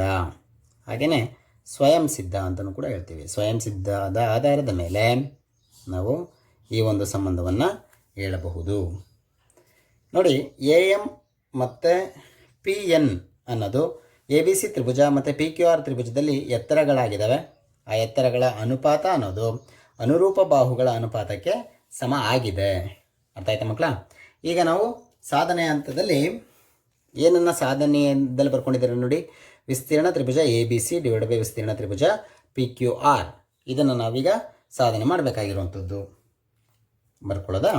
ನೋಡಿ, ವಿಸ್ತೀರ್ಣ ತ್ರಿಭುಜ A B C divide by ವಿಸ್ತೀರ್ಣ ತ್ರಿಭುಜ ಪಿ ಕ್ಯೂ ಆರ್. ಏನು ಬರ್ಬೋದು ಮಕ್ಕಳೇ? ಅರ್ಧ ಇಂಟು ನೋಡಿ, ವಿಸ್ತೀರ್ಣ ತ್ರಿಭುಜ ಎ ಬಿ ಸಿ ತ್ರಿಭುಜದ ವಿಸ್ತೀರ್ಣ ಅರ್ಧ ಇಂಟು ಪಾದ ಯಾವುದು? ಬಿ ಸಿ ಇಂಟು ಎತ್ತರ ಯಾವುದು? A M. ಇದಕ್ಕೆ ಸಮ ಆಗುತ್ತಲ್ವಾ? ಡಿವೈಡ್ ಬೈ ಪಕ್ಕದ ತ್ರಿಭುಜ ನೋಡಿ, ತ್ರಿಭುಜ ಪಿ ಕ್ಯೂ ಆರ್, ಇದರಲ್ಲಿ ಅರ್ಧ ಇಂಟು ಪಾದ ಯಾವುದು ಮಕ್ಕಳೇ? ಕ್ಯೂ ಆರ್ ಇಂಟು ಎತ್ತರ ಯಾವುದು? P N. ಸರಿನಾ ಮಕ್ಕಳ? ಈ ಒಂದು ಹೇಳಿಕೆಗೆ ಕಾರಣವನ್ನು ಏನು ಕೊಡ್ತೀರಿ? ತ್ರಿಭುಜದ ವಿಸ್ತೀರ್ಣ ಇಸ್ ಈಕ್ವಲ್ ಟು ಅರ್ಧ ಇಂಟು ಪಾದ ಇಂಟು ಎತ್ತರ. ಅದನ್ನು ಬಳಕೆ ಮಾಡ್ಕೊಂಡಿದ್ದೀರಲ್ವಾ? ಈಗ ನೋಡಿ, ಅರ್ಧ ಅರ್ಧ ಕ್ಯಾನ್ಸಲ್ ಆಗುತ್ತೆ. ಉಳ್ಕೊಳ್ಳೋ ಅಂಥದ್ದು B C by Q R into A M by P N. ಹೌದಲ್ವ ಮಕ್ಕಳೇ?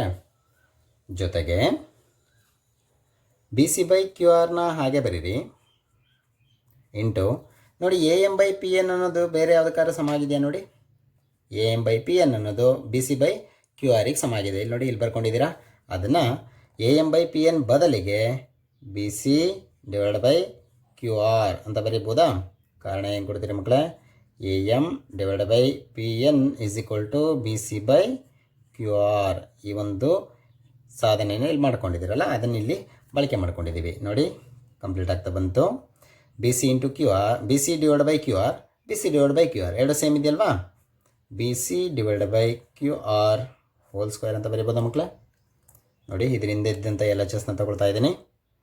ವಿಸ್ತೀರ್ಣ ತ್ರಿಭುಜ A B C divide by ವಿಸ್ತೀರ್ಣ ತ್ರಿಭುಜ ಪಿ ಕ್ಯೂ ಆರ್. ತ್ರಿಭುಜ ಎ ಬಿ ಸಿಯ ವಿಸ್ತೀರ್ಣ ಮತ್ತು ತ್ರಿಭುಜ ಪಿ ಕ್ಯೂ ಆರ್ನ ವಿಸ್ತೀರ್ಣಗಳ ಅನುಪಾತ ನೋಡಿ B C by Q R whole square ಬಂದಿದೆ. ಇಲ್ಲಿ ನೋಡಿ, B C by Q R whole ಸ್ಕ್ವೇರ್ಗೆ ಬಂದಿದೆ, ಅಂದರೆ ಸಾಧನೆ ಆಗಿದೆಯಲ್ವಾ?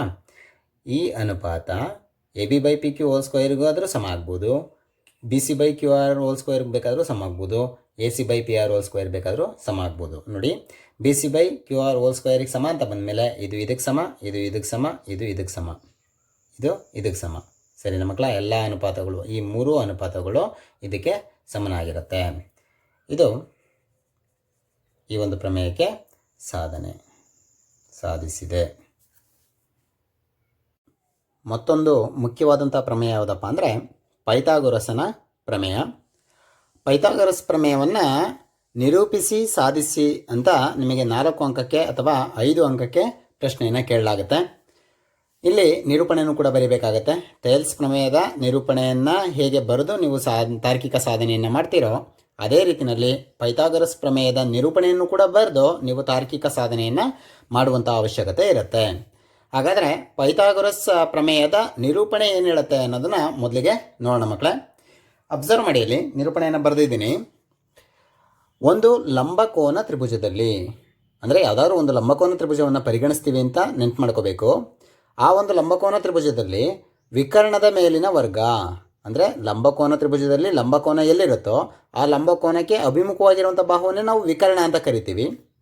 ಆ ವಿಕರ್ಣದ ಮೇಲಿನ ವರ್ಗವು ಉಳಿದೆರಡು ಬಾಹುಗಳ ಮೇಲಿನ ವರ್ಗಗಳ ಮೊತ್ತಕ್ಕೆ ಸಮನಾಗಿರುತ್ತದೆ. ಇದನ್ನು ನಿಮಗೆ ತ್ರಿಕೋನಮಿತಿ ಪಾಠದಲ್ಲಿ ನಿಮಗೆ ಹೇಳ್ಕೊಟ್ಟಿದ್ದೀನಿ. ಅದನ್ನು ಮತ್ತೆ ಅಲ್ಲೂ ಕೂಡ ನೆನಪು ಮಾಡ್ಕೊಳ್ಬೋದು. ನಿರೂಪಣೆಯನ್ನು ನೆನಪಿಟ್ಟುಕೊಳ್ರಿ. ಒಂದು ಲಂಬಕೋನ ತ್ರಿಭುಜದಲ್ಲಿ ವಿಕರ್ಣದ ಮೇಲಿನ ವರ್ಗವು ಉಳಿದೆರಡು ಬಾಹುಗಳ ಮೇಲಿನ ವರ್ಗಗಳ ಮೊತ್ತಕ್ಕೆ ಸಮನಾಗಿರುತ್ತದೆ ಎಂದು ಸಾಧಿಸಬೇಕು. ಅರ್ಥ ಆಯ್ತಾ ಮಕ್ಕಳ? ಪೈಥಾಗೊರಸ್ ಪ್ರಮೇಯದ ನಿರೂಪಣೆಯನ್ನು ಬರೆದು ನಾವು ತಾರ್ಕಿಕ ಸಾಧನೆಯನ್ನು ಮಾಡಬೇಕಾಗಿರೋದ್ರಿಂದ ನಿರೂಪಣೆಗೂ ಕೂಡ ನಿಮಗೆ ಅಂಕ ಇರುತ್ತೆ. ಈ ನಿರೂಪಣೆಯನ್ನು ನೆನಪು ಮಾಡಿಕೊಳ್ಳಿ. ನಂತರ ಈ ನಿರೂಪಣೆಗೆ ತಕ್ಕಂತೆ ಚಿತ್ರವನ್ನು ಹಾಕಬೇಕು. ಚಿತ್ರದಿಂದ ದತ್ತ, ಸಾಧನೀಯ, ರಚನೆ, ಸಾಧನೆ, ಈ ಹಂತಗಳನ್ನು ನಾವೀಗ ಮಾಡ್ತಾ ಹೋಗೋಣ ಮಕ್ಕಳೇ. ಮೊದಲಿಗೆ ನಾವು ಒಂದು ಲಂಬಕೋನ ತ್ರಿಭುಜವನ್ನು ಹಾಕ್ಕೊಳ್ಬೇಕಾಗತ್ತೆ. ಒಂದು ಲಂಬಕೋನ ತ್ರಿಭುಜವನ್ನು ಹಾಕ್ಕೊಂಡಿದ್ದೀನಿ ಮಕ್ಕಳೇ. ಲಂಬಕೋನ ಇಲ್ಲಿದೆ ಅಂತ ಅಂದ್ಕೊಳ್ಳೋಣ. ಹೆಸರನ್ನ ಕೊಡ್ತಾ ಹೋಗಿ. A B C. A B C ಒಂದು ಲಂಬಕೋನ ತ್ರಿಭುಜ. ಕೋನ ಬಿ 90 ಡಿಗ್ರಿ ಇದೆ. 90 ಡಿಗ್ರಿಯ ಅಭಿಮುಖ ಬಾಹು ಎ ಸಿ ಆಗಿದೆ. ಎ ಸಿಯನ್ನು ನಾವಿಲ್ಲಿ ವಿಕರ್ಣ ಅಂತ ಕರಿತೀವಿ ಮಕ್ಕಳೇ. ಹಾಗಾದರೆ ದತ್ತವನ್ನು ಬರಿಬೋದಾ? ದತ್ತ ತ್ರಿಭುಜ ಎ ಬಿ ಸಿ ಯಲ್ಲಿ ಕೋನ B is equal to 90 degree ಇದೆ. ಅರ್ಥ ಆಯ್ತಾ ಮಕ್ಕಳೇ? ದತ್ತ ಈಸಿ ಅಲ್ವಾ? ಒಂದು ಲಂಬಕೋನ ತ್ರಿಭುಜ ಅಂತ ಕೊಟ್ಟಿದ್ರು. ಹಾಗಾದರೆ ಒಂದು ಲಂಬಕೋನ ತ್ರಿಭುಜವನ್ನು ರಚನೆ ಮಾಡ್ಕೊಂಡಿದ್ದೀವಿ. ಆ ಲಂಬಕೋನ ತ್ರಿಭುಜದಲ್ಲಿ ಕೋನ ಬಿ ಅನ್ನೋದು 90 ಡಿಗ್ರಿ ಇದೆ. ಎ ಸಿ ಅನ್ನೋದು ವಿಕರ್ಣ ಆಗಿರುತ್ತೆ. ದತ್ತ ತ್ರಿಭುಜ ಎ ಬಿ ಸಿಯಲ್ಲಿ ಕೋನ ಬಿ 90 ಡಿಗ್ರಿ ಇದೆ ಅಂತ ಬರ್ಕೊಂಡಿದ್ದೀವಿ. ನಂತರ ಸಾಧನೆಯೇ ಏನು ಹೇಳುತ್ತೆ ಮಕ್ಕಳೇ? ಸಾಧನೆಯನ್ನು ಕೂಡ ಸುಲಭ ಆಗಿರುತ್ತೆ ನೋಡಿ ಮಕ್ಕಳೇ. ವಿಕರ್ಣದ ಮೇಲಿನ ವರ್ಗ. ವಿಕರ್ಣ ಯಾವುದು ಚಿತ್ರದಲ್ಲಿ? ಎ ಸಿ ವಿಕರ್ಣ. ಹಾಗಾದರೆ ಎ ಸಿನ ಹಾಗೆ ಬರ್ಕೊಳ್ಳಿ. ಉಳಿದೆರಡು ಬಾಹುಗಳು ಯಾವ್ಯಾವುದು? ಎ ಬಿ ಮತ್ತು ಬಿ ಸಿ. ನೋಡಿ ಎ ಬಿ ಮತ್ತು ಬಿ ಸಿ. ಈಗ ನೋಡ್ತಾ ಹೋಗಿ, ಲಂಬಕೋನ ತ್ರಿಭುಜದಲ್ಲಿ ವಿಕರ್ಣದ ಮೇಲಿನ ವರ್ಗ, ವಿಕರ್ಣ ಎ ಸಿ ಅಲ್ವಾ, ಎ ಸಿಯ ವರ್ಗ ಅಂತಂದರೆ ಎ ಸಿ ಸ್ಕ್ವೇರ್. ಉಳಿದೆರಡು ಬಾಹುಗಳ ಮೇಲಿನ ವರ್ಗಗಳು ಅಂದರೆ ಉಳಿದೆರಡು ಬಾಹುಗಳು ಎ ಬಿ ಮತ್ತು ಬಿ ಸಿಯ ವರ್ಗಗಳ ಮೊತ್ತಕ್ಕೆ, ಮೊತ್ತ ಅಂದರೆ ಪ್ಲಸ್ ಮಾಡಬೇಕು, ಇವೆರಡು ಬಾಹುಗಳ ವರ್ಗಗಳ ಮೊತ್ತವನ್ನು ಮಾಡಬೇಕು. ಇದು ವಿಕರ್ಣದ ವರ್ಗಕ್ಕೆ ಸಮನಾಗಿರುತ್ತೆ. ಅಂದರೆ ವಿಕರ್ಣದ ಮೇಲಿನ ವರ್ಗ ಉಳಿದೆರಡು ಬಾಹುಗಳ ಮೇಲಿನ ವರ್ಗಗಳ ಮೊತ್ತಕ್ಕೆ ಸಮನಾಗಿರುತ್ತೆ. ಇದು ನಿಮಗೆ ಸಾಧನೀಯ. ನಂತರ ಯಾವುದು ಮಕ್ಕಳೇ? ರಚನೆ. ರಚನೆಯನ್ನು ಹೇಗೆ ಮಾಡುವಂಥದ್ದು? ರಚನೆಯನ್ನು ನೋಡಿ ಮಕ್ಕಳೇ, ಬಿ ಶೃಂಗದಿಂದ ಎ ಸಿಗೆ ಒಂದು ಲಂಬವನ್ನು ರಚನೆ ಮಾಡಿಕೊಳ್ತಿದ್ದೀನಿ. ಅಂದರೆ ಬಿ ಶೃಂಗದಿಂದ ಎ ಸಿಗೆ ಒಂದು ಲಂಬವನ್ನು ರಚನೆ ಮಾಡ್ಕೊತೀನಿ. ಅದನ್ನು ಬಿ ಡಿ ಅಂತ ಬರ್ಕೊಳ್ತೀನಿ. ಬಿ ಡಿ ಲಂಬ ಎ ಸಿ ರಚನೆಯನ್ನು ಮಾಡೋಣ ಮಕ್ಕಳೇ. ಹೇಗೆ ರಚನೆಯನ್ನು ಮಾಡುವಂಥದ್ದು ನೋಡಿ, ಬಿಯಿಂದ ಎ ಸಿಗೆ ಒಂದು ಲಂಬವನ್ನು ರಚನೆಯನ್ನು ಮಾಡಿಕೊಳ್ಳೋಣ. ಇಲ್ಲಿ 90 ಡಿಗ್ರಿ ಇರುತ್ತೆ. ಲಂಬವನ್ನು ರಚನೆ ಮಾಡಿರೋದ್ರಿಂದ ಅದು 90 ಡಿಗ್ರಿ ಇರುತ್ತೆ. ಸರಿನಾ ಮಕ್ಕಳ? ಈಗ ನೋಡಿ, ಚಿತ್ರದಲ್ಲಿ ಎ ಬಿ ಸಿ ತ್ರಿಭುಜ ಮುಂಚೆ ಇತ್ತು, ಹೌದಲ್ವಾ? ಆ ತ್ರಿಭುಜದಲ್ಲಿ ಬಿ ಡಿ ಲಂಬವನ್ನು ರಚನೆ ಮಾಡ್ಕೊಂಡ್ವಿ.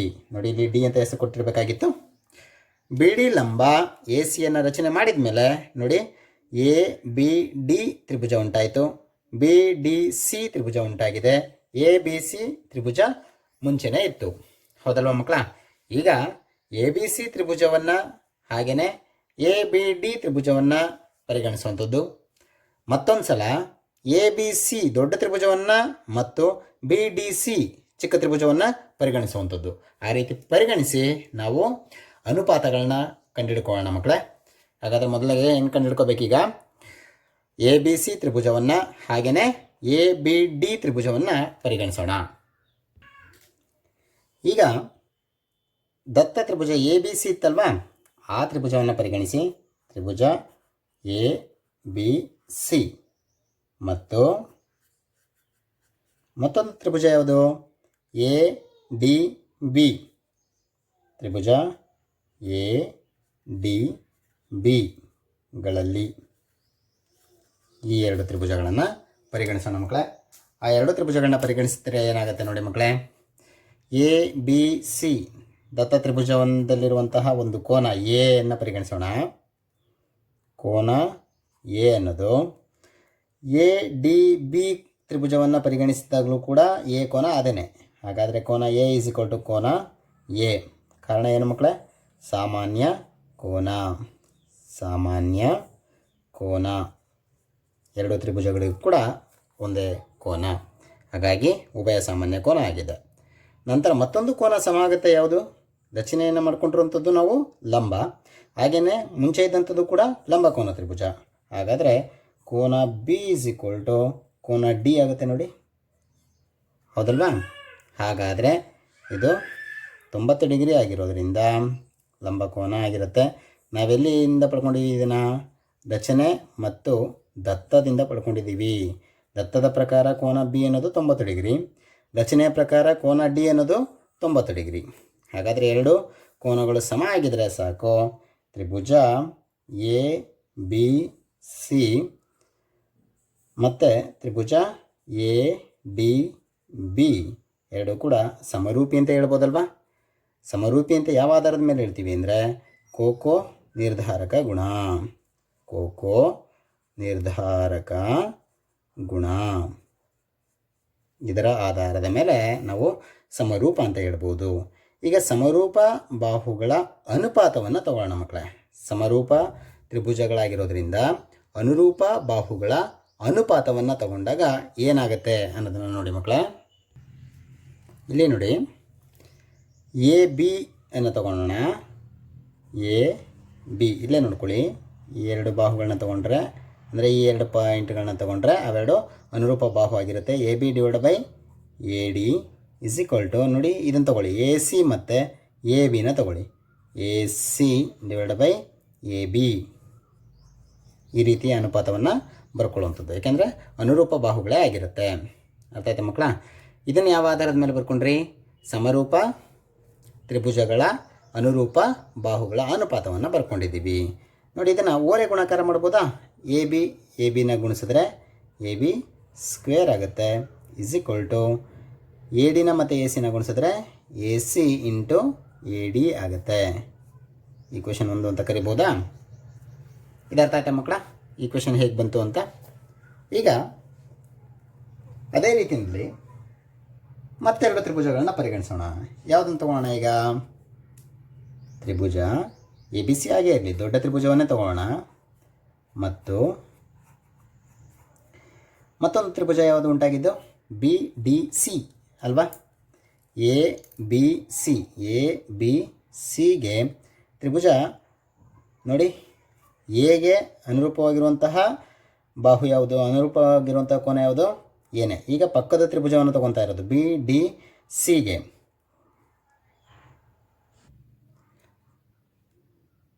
ತ್ರಿಭುಜ ಬಿ ಡಿ ಸಿಗಳಲ್ಲಿ ಅಂದರೆ ಎ ಬಿ ಸಿ ತ್ರಿಭುಜ ದತ್ತ ತ್ರಿಭುಜ ದೊಡ್ಡದು, ಹಾಗೆಯೇ ಚಿಕ್ಕದು ಯಾವುದು?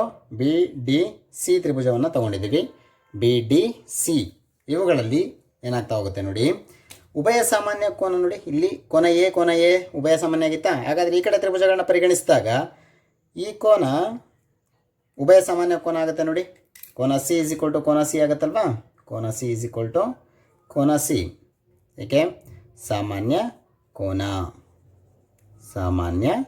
ಕೋನ ಹೌದಲ್ವ ಮಕ್ಕಳೇ?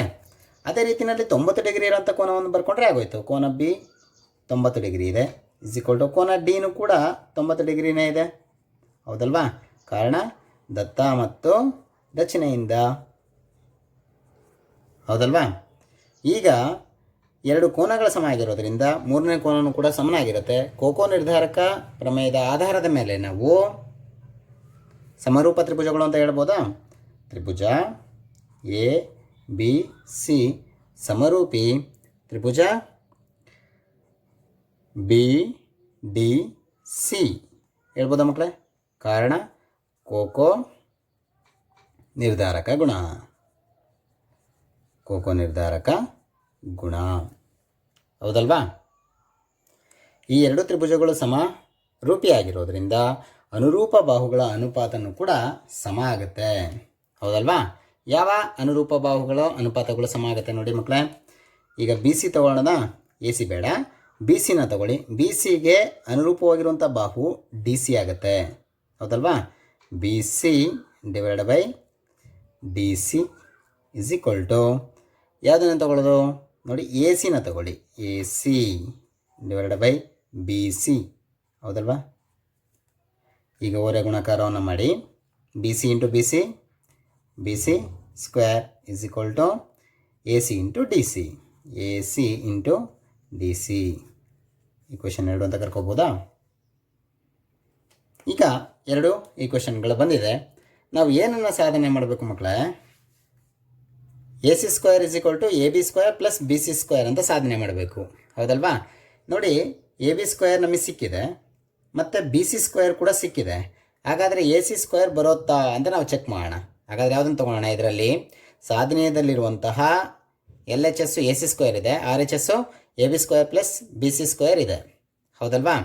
ಇದರಲ್ಲಿ ರೈಟ್ ಹ್ಯಾಂಡ್ ಸೈಡನ್ನ ಬೇಕಾದರೆ ತೊಗೊಂಡು ಸಾಧನೆಯನ್ನು ಮಾಡ್ಬೋದು, ಅಥವಾ ಸಮೀಕರಣ 1 ಮತ್ತು 2 ಕೂಡಿ ಬೇಕಾದ್ರೂ ನಾವು ಪಡ್ಕೊಳ್ಬೋದು. ಸಮೀಕರಣ 1 ಮತ್ತು 2 ಕೂಡಿಸಿದಾಗ ಏನಾಗುತ್ತೆ ನೋಡಿ ಮಕ್ಕಳೇ. ಸಮೀಕರಣ 1 ಮತ್ತು 2 ಕೂಡಿದಾಗ ಎ ಬಿ ಸ್ಕ್ವೇರ್ ಮತ್ತು ಬಿ ಸಿ ಸ್ಕ್ವೇರ್ ಇದೆ. ಅಂದರೆ ಈಕ್ವಲ್ಸ್ನ ಎಡಭಾಗವನ್ನು ಒಮ್ಮೆ ಕೂಡಿ ಈಕ್ವಲ್ಸ್ನ ಬಲಭಾಗವನ್ನು ಒಮ್ಮೆ ಕೂಡಬೇಕು, ಸರಿನಾ?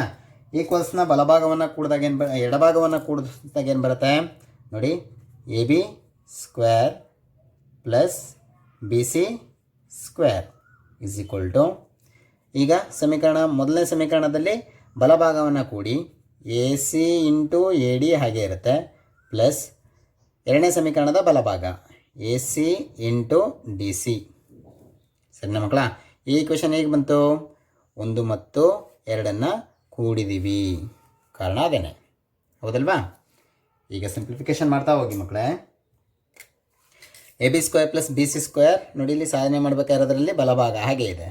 ಬಲಭಾಗವನ್ನು ಕೂಡಿಸಿದಾಗ ನಮಗೆ ಎ ಸಿ ಸ್ಕ್ವೇರ್ ಬರಬೇಕು. ಇದನ್ನು ಸಂಕ್ಷಿಪ್ತಗೊಳಿಸ್ತಾ ಹೋಗೋಣ, ಬರುತ್ತಾ ಹೇಗೆ ಅಂತ ನೋಡೋಣ.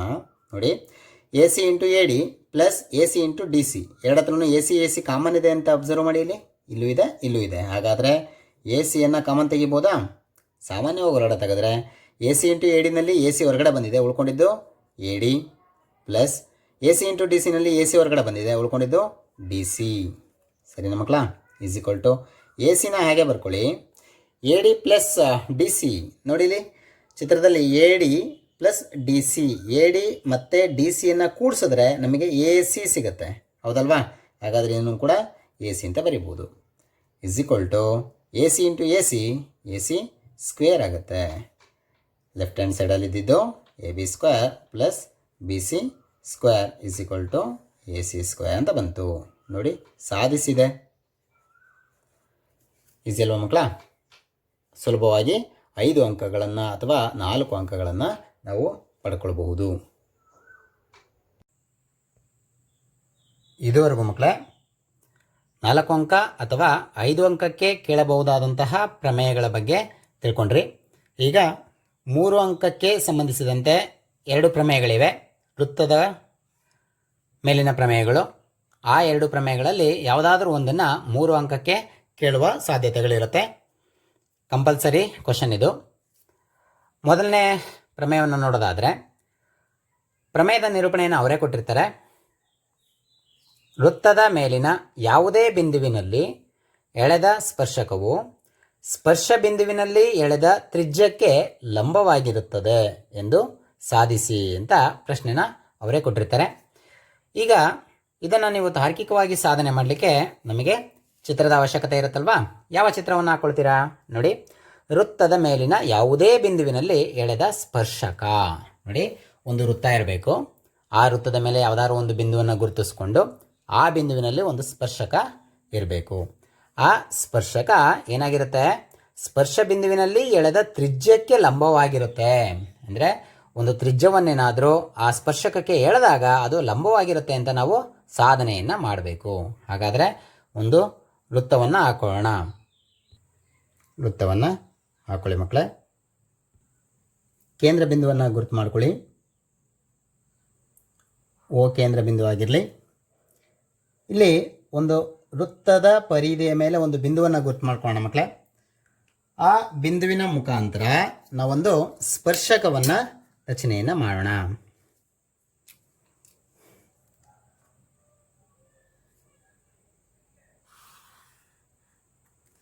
ಸರಿನಾ ಮಕ್ಕಳ? ನೋಡಿ, ಎಕ್ಸ್ ಮತ್ತು ವೈ ಸ್ಪರ್ಶಕ ಆಗಿರಲಿ. ಓ ಇಂದ ಒಂದು ತ್ರಿಜ್ಯವನ್ನು ಎಳಿತಾ ಇದ್ದೀನಿ ಸ್ಪರ್ಶಕಕ್ಕೆ. ಪಿ ಅಂತ ಹೆಸರು ಕೊಡಿ. ಪಿ ಬಿಂದು ಸ್ಪರ್ಶ ಬಿಂದು ಆಗಿದೆ.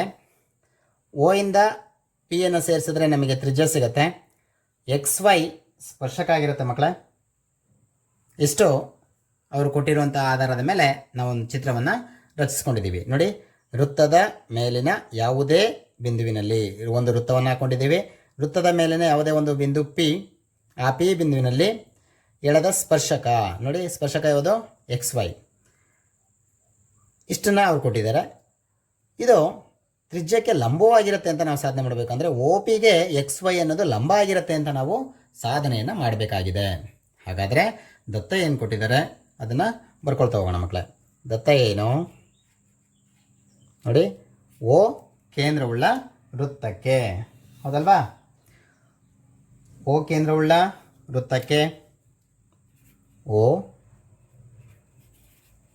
ಕೇಂದ್ರವುಳ್ಳ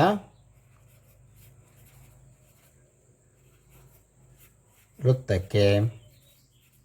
ನೋಡಿ, ಎಕ್ಸ್ ವೈ ಅನ್ನೋದು ಸ್ಪರ್ಶಕ, ಹೌದಲ್ವಾ? ಎಕ್ಸ್ ವೈ ಸ್ಪರ್ಶಕ. ಹಾಗೆಯೇ ಪಿ ಅನ್ನೋದು ಸ್ಪರ್ಶ ಬಿಂದು, ಹೌದಲ್ವಾ? ಪಿ ಸ್ಪರ್ಶ ಬಿಂದು. ಜೊತೆಗೆ ಇನ್ನೇನು ಗೊತ್ತು? ನೋಡಿ, ಓ ಪಿಯನ್ನು ನಾವು ತ್ರಿಜ್ಯ ಅಂತ ಕರಿತೀವಿ. ಓ ಪಿ ತ್ರಿಜ್ಯ. ಇಷ್ಟನ್ನು ನಾವು ದತ್ತದಲ್ಲಿ ಹೇಳ್ಬೋದು. ಹೌದಲ್ವ ಮಕ್ಕಳೇ? ಈಗ ಏನು ಮಾಡೋಣ, ಸಾಧನೀಯವನ್ನು ಬರೀಬೇಕು. ಸಾಧನೀಯ ಏನಾಗುತ್ತೆ ಮಕ್ಕಳೇ? ಈಸಿ ಅಲ್ವಾ? ಒ ಪಿ ತ್ರಿಜ್ಯ, ಪಿ ಬಿಂದು ಸ್ಪರ್ಶ ಬಿಂದು, ಎಕ್ಸ್ ವೈ ಅನ್ನೋದು ಸ್ಪರ್ಶಕ. ಹಾಗಾದರೆ ಪಿ ಬಿಂದುವಿನಲ್ಲಿ ಒ ಪಿಯನ್ನು ಎಳೆದಿದ್ದೀವಿ, ಎಕ್ಸ್ ವೈನ ಎಳೆದಿದ್ದೀವಿ. ಅಂದಮೇಲೆ ಒ ಪಿ ಅನ್ನೋದು ಎಕ್ಸ್ ವೈಗೆ ಲಂಬ ಆಗಿರುತ್ತೆ ಅಂತ ನಾವು ಸಾಧನೆಯನ್ನು ಮಾಡಬೇಕಾಗಿರುವಂಥದ್ದು. ಅದನ್ನೇ ಸಾಧನೀಯದಲ್ಲಿ ಬರ್ಕೋಬೇಕು. ಅಂದರೆ ಒ ಪಿ ಅನ್ನೋದು ಎಕ್ಸ್ ವೈಗೆ ಏನಾಗಿರುತ್ತೆ ಮಕ್ಕಳೇ? ಲಂಬವಾಗಿರುತ್ತೆ ಅಂತ ನಾವು ಸಾಧನೆಯನ್ನು ಮಾಡಬೇಕು. ಒ ಪಿ ಲಂಬ ಎಕ್ಸ್ ವೈ ಅನ್ನು ಸಾಧನೆ ಮಾಡಬೇಕಾಗಿರುವಂಥದ್ದು. ಇಲ್ಲಿ ನಿಮಗೆ ರಚನೆಯ ಅವಶ್ಯಕತೆ ಇರುತ್ತೆ. ರಚನೆಯನ್ನು ಏನು ಮಾಡ್ತಾ ಇದ್ದೀವಿ ಅಂದರೆ,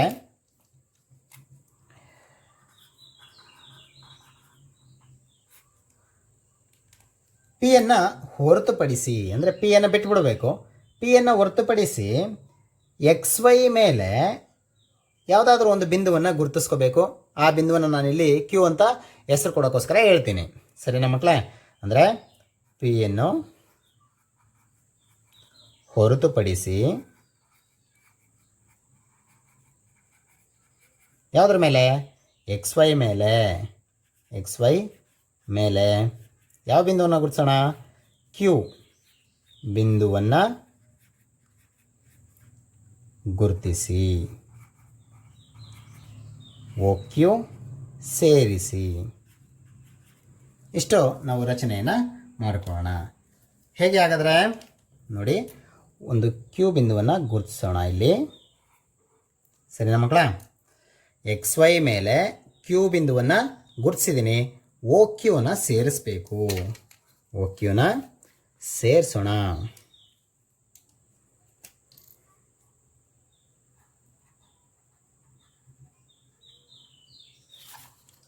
ನೋಡಿ ಮಕ್ಕಳೇ, ಓ ಕ್ಯೂನ ಸೇರಿಸಿದ ಮೇಲೆ ಅಲ್ಲಿ ನೀವು ಒಂದು ಅಂಶವನ್ನು ಗಮನಿಸಬೇಕಾಗತ್ತೆ. ಏನು ಅಂಶವನ್ನು ಗಮನಿಸಬೇಕಾಗತ್ತೆ ನೋಡಿ, ಓ ಕೇಂದ್ರವುಳ್ಳ ವೃತ್ತವನ್ನು ಓ ಕ್ಯೂ ಎಲ್ಲೋ ಒಂದು ಕಡೆ ಛೇದಿಸುತ್ತೆ. ಹೌದಲ್ವಾ? ಆ ಛೇದಿಸುವಂತಹ ಬಿಂದುವನ್ನು ಕೂಡ ನಾವಿಲ್ಲಿ ಹೆಸರು ಕೊಟ್ಕೊಂಬೋಣ. ಇಲ್ಲಿ ಎಮ್ ಅಂತ ಹೆಸರು ಕೊಡ್ತೀನಿ ನಾನು. ನೋಡಿ, ಓ ಎಮ್ ಮತ್ತು ಎಮ್ ಕ್ಯೂ ಇವೆರಡು ಸೇರಿ ನಮಗೆ ಓ ಕ್ಯೂ ಸಿಗ್ತಾ ಇದೆ ಅನ್ನೋದನ್ನು ಇಲ್ಲಿ ಗಮನಿಸ್ಕೊಂಡಿರಿ. ಈಗ ನಾವು ಸಾಧನೆಯನ್ನು ಮಾಡೋಣ.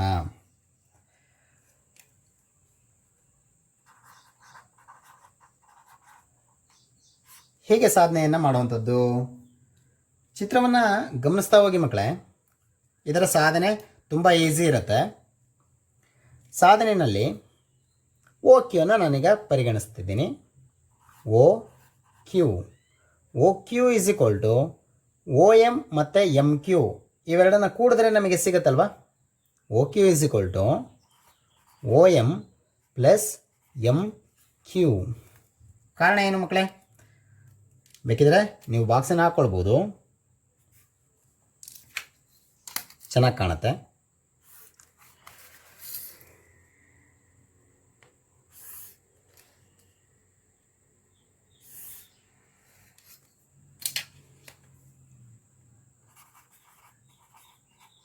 ಹೇಳಿಕೆಗಳು ಮತ್ತು ಕಾರಣಗಳು ನೋಡಿ. ಈಗ O Q is equal to O M plus M Q ಅಂತ ಬರ್ಕೊಂಡಿದ್ದೀರಾ. ಚಿತ್ರದಲ್ಲಿ ನೀವು ನೋಡ್ತಾ ಇದ್ರೆ ಗೊತ್ತಾಗತ್ತಲ್ವಾ? ಯಾಕೆ ಈ ರೀತಿ ಕಾರಣವನ್ನು ಬರೀತೀರಾ ನೋಡಿ. O M plus M Q ಯಾಕೆ ಬರೆದ್ರಿ ಅಂದರೆ, ಕ್ಯೂ ಅನ್ನೋ ಒಂದು ಬಿಂದು ಓ ವೃತ್ತ ಕೇಂದ್ರವುಳ್ಳ ವೃತ್ತದಿಂದ ಹೊರಗಡೆ ಇದೆ. ಹೌದಲ್ವ ಮಕ್ಕಳೇ? ಹಾಗಾಗಿ ಈ ಒಂದು ಸನ್ನಿವೇಶ ಉದ್ಭವ ಆಗುತ್ತೆ. ಯಾಕೆ? ಕ್ಯೂ ಎಂಬ ಬಿಂದು ವೃತ್ತದ ಹೊರಭಾಗದಲ್ಲಿರೋದ್ರಿಂದ ವೃತ್ತವನ್ನು ಒಂದು ಬಿಂದುವಿನಲ್ಲಿ ಛೇದಿಸ್ಕೊಂಡು ಹೊರಗಡೆ ಬರುತ್ತೆ. ಅದಕ್ಕೋಸ್ಕರ ಎಂ ಬಿಂದುವನ್ನು ಗುರುತಿಸ್ಕೊಂಡಿದ್ದೀರಾ. ಓ ಎಮ್ ಮತ್ತು ಎಮ್ ಕ್ಯೂಗಳ ಮೊತ್ತವೇ ಓ ಕ್ಯೂ ಆಗಿ ನಿಮಗೆ ಸಿಗುತ್ತೆ. ಯಾಕೆ? ಕಾರಣವನ್ನು ಬರಿಬೋದಾ? ಕ್ಯೂ ವೃತ್ತದ ಹೊರಭಾಗದಲ್ಲಿದೆ.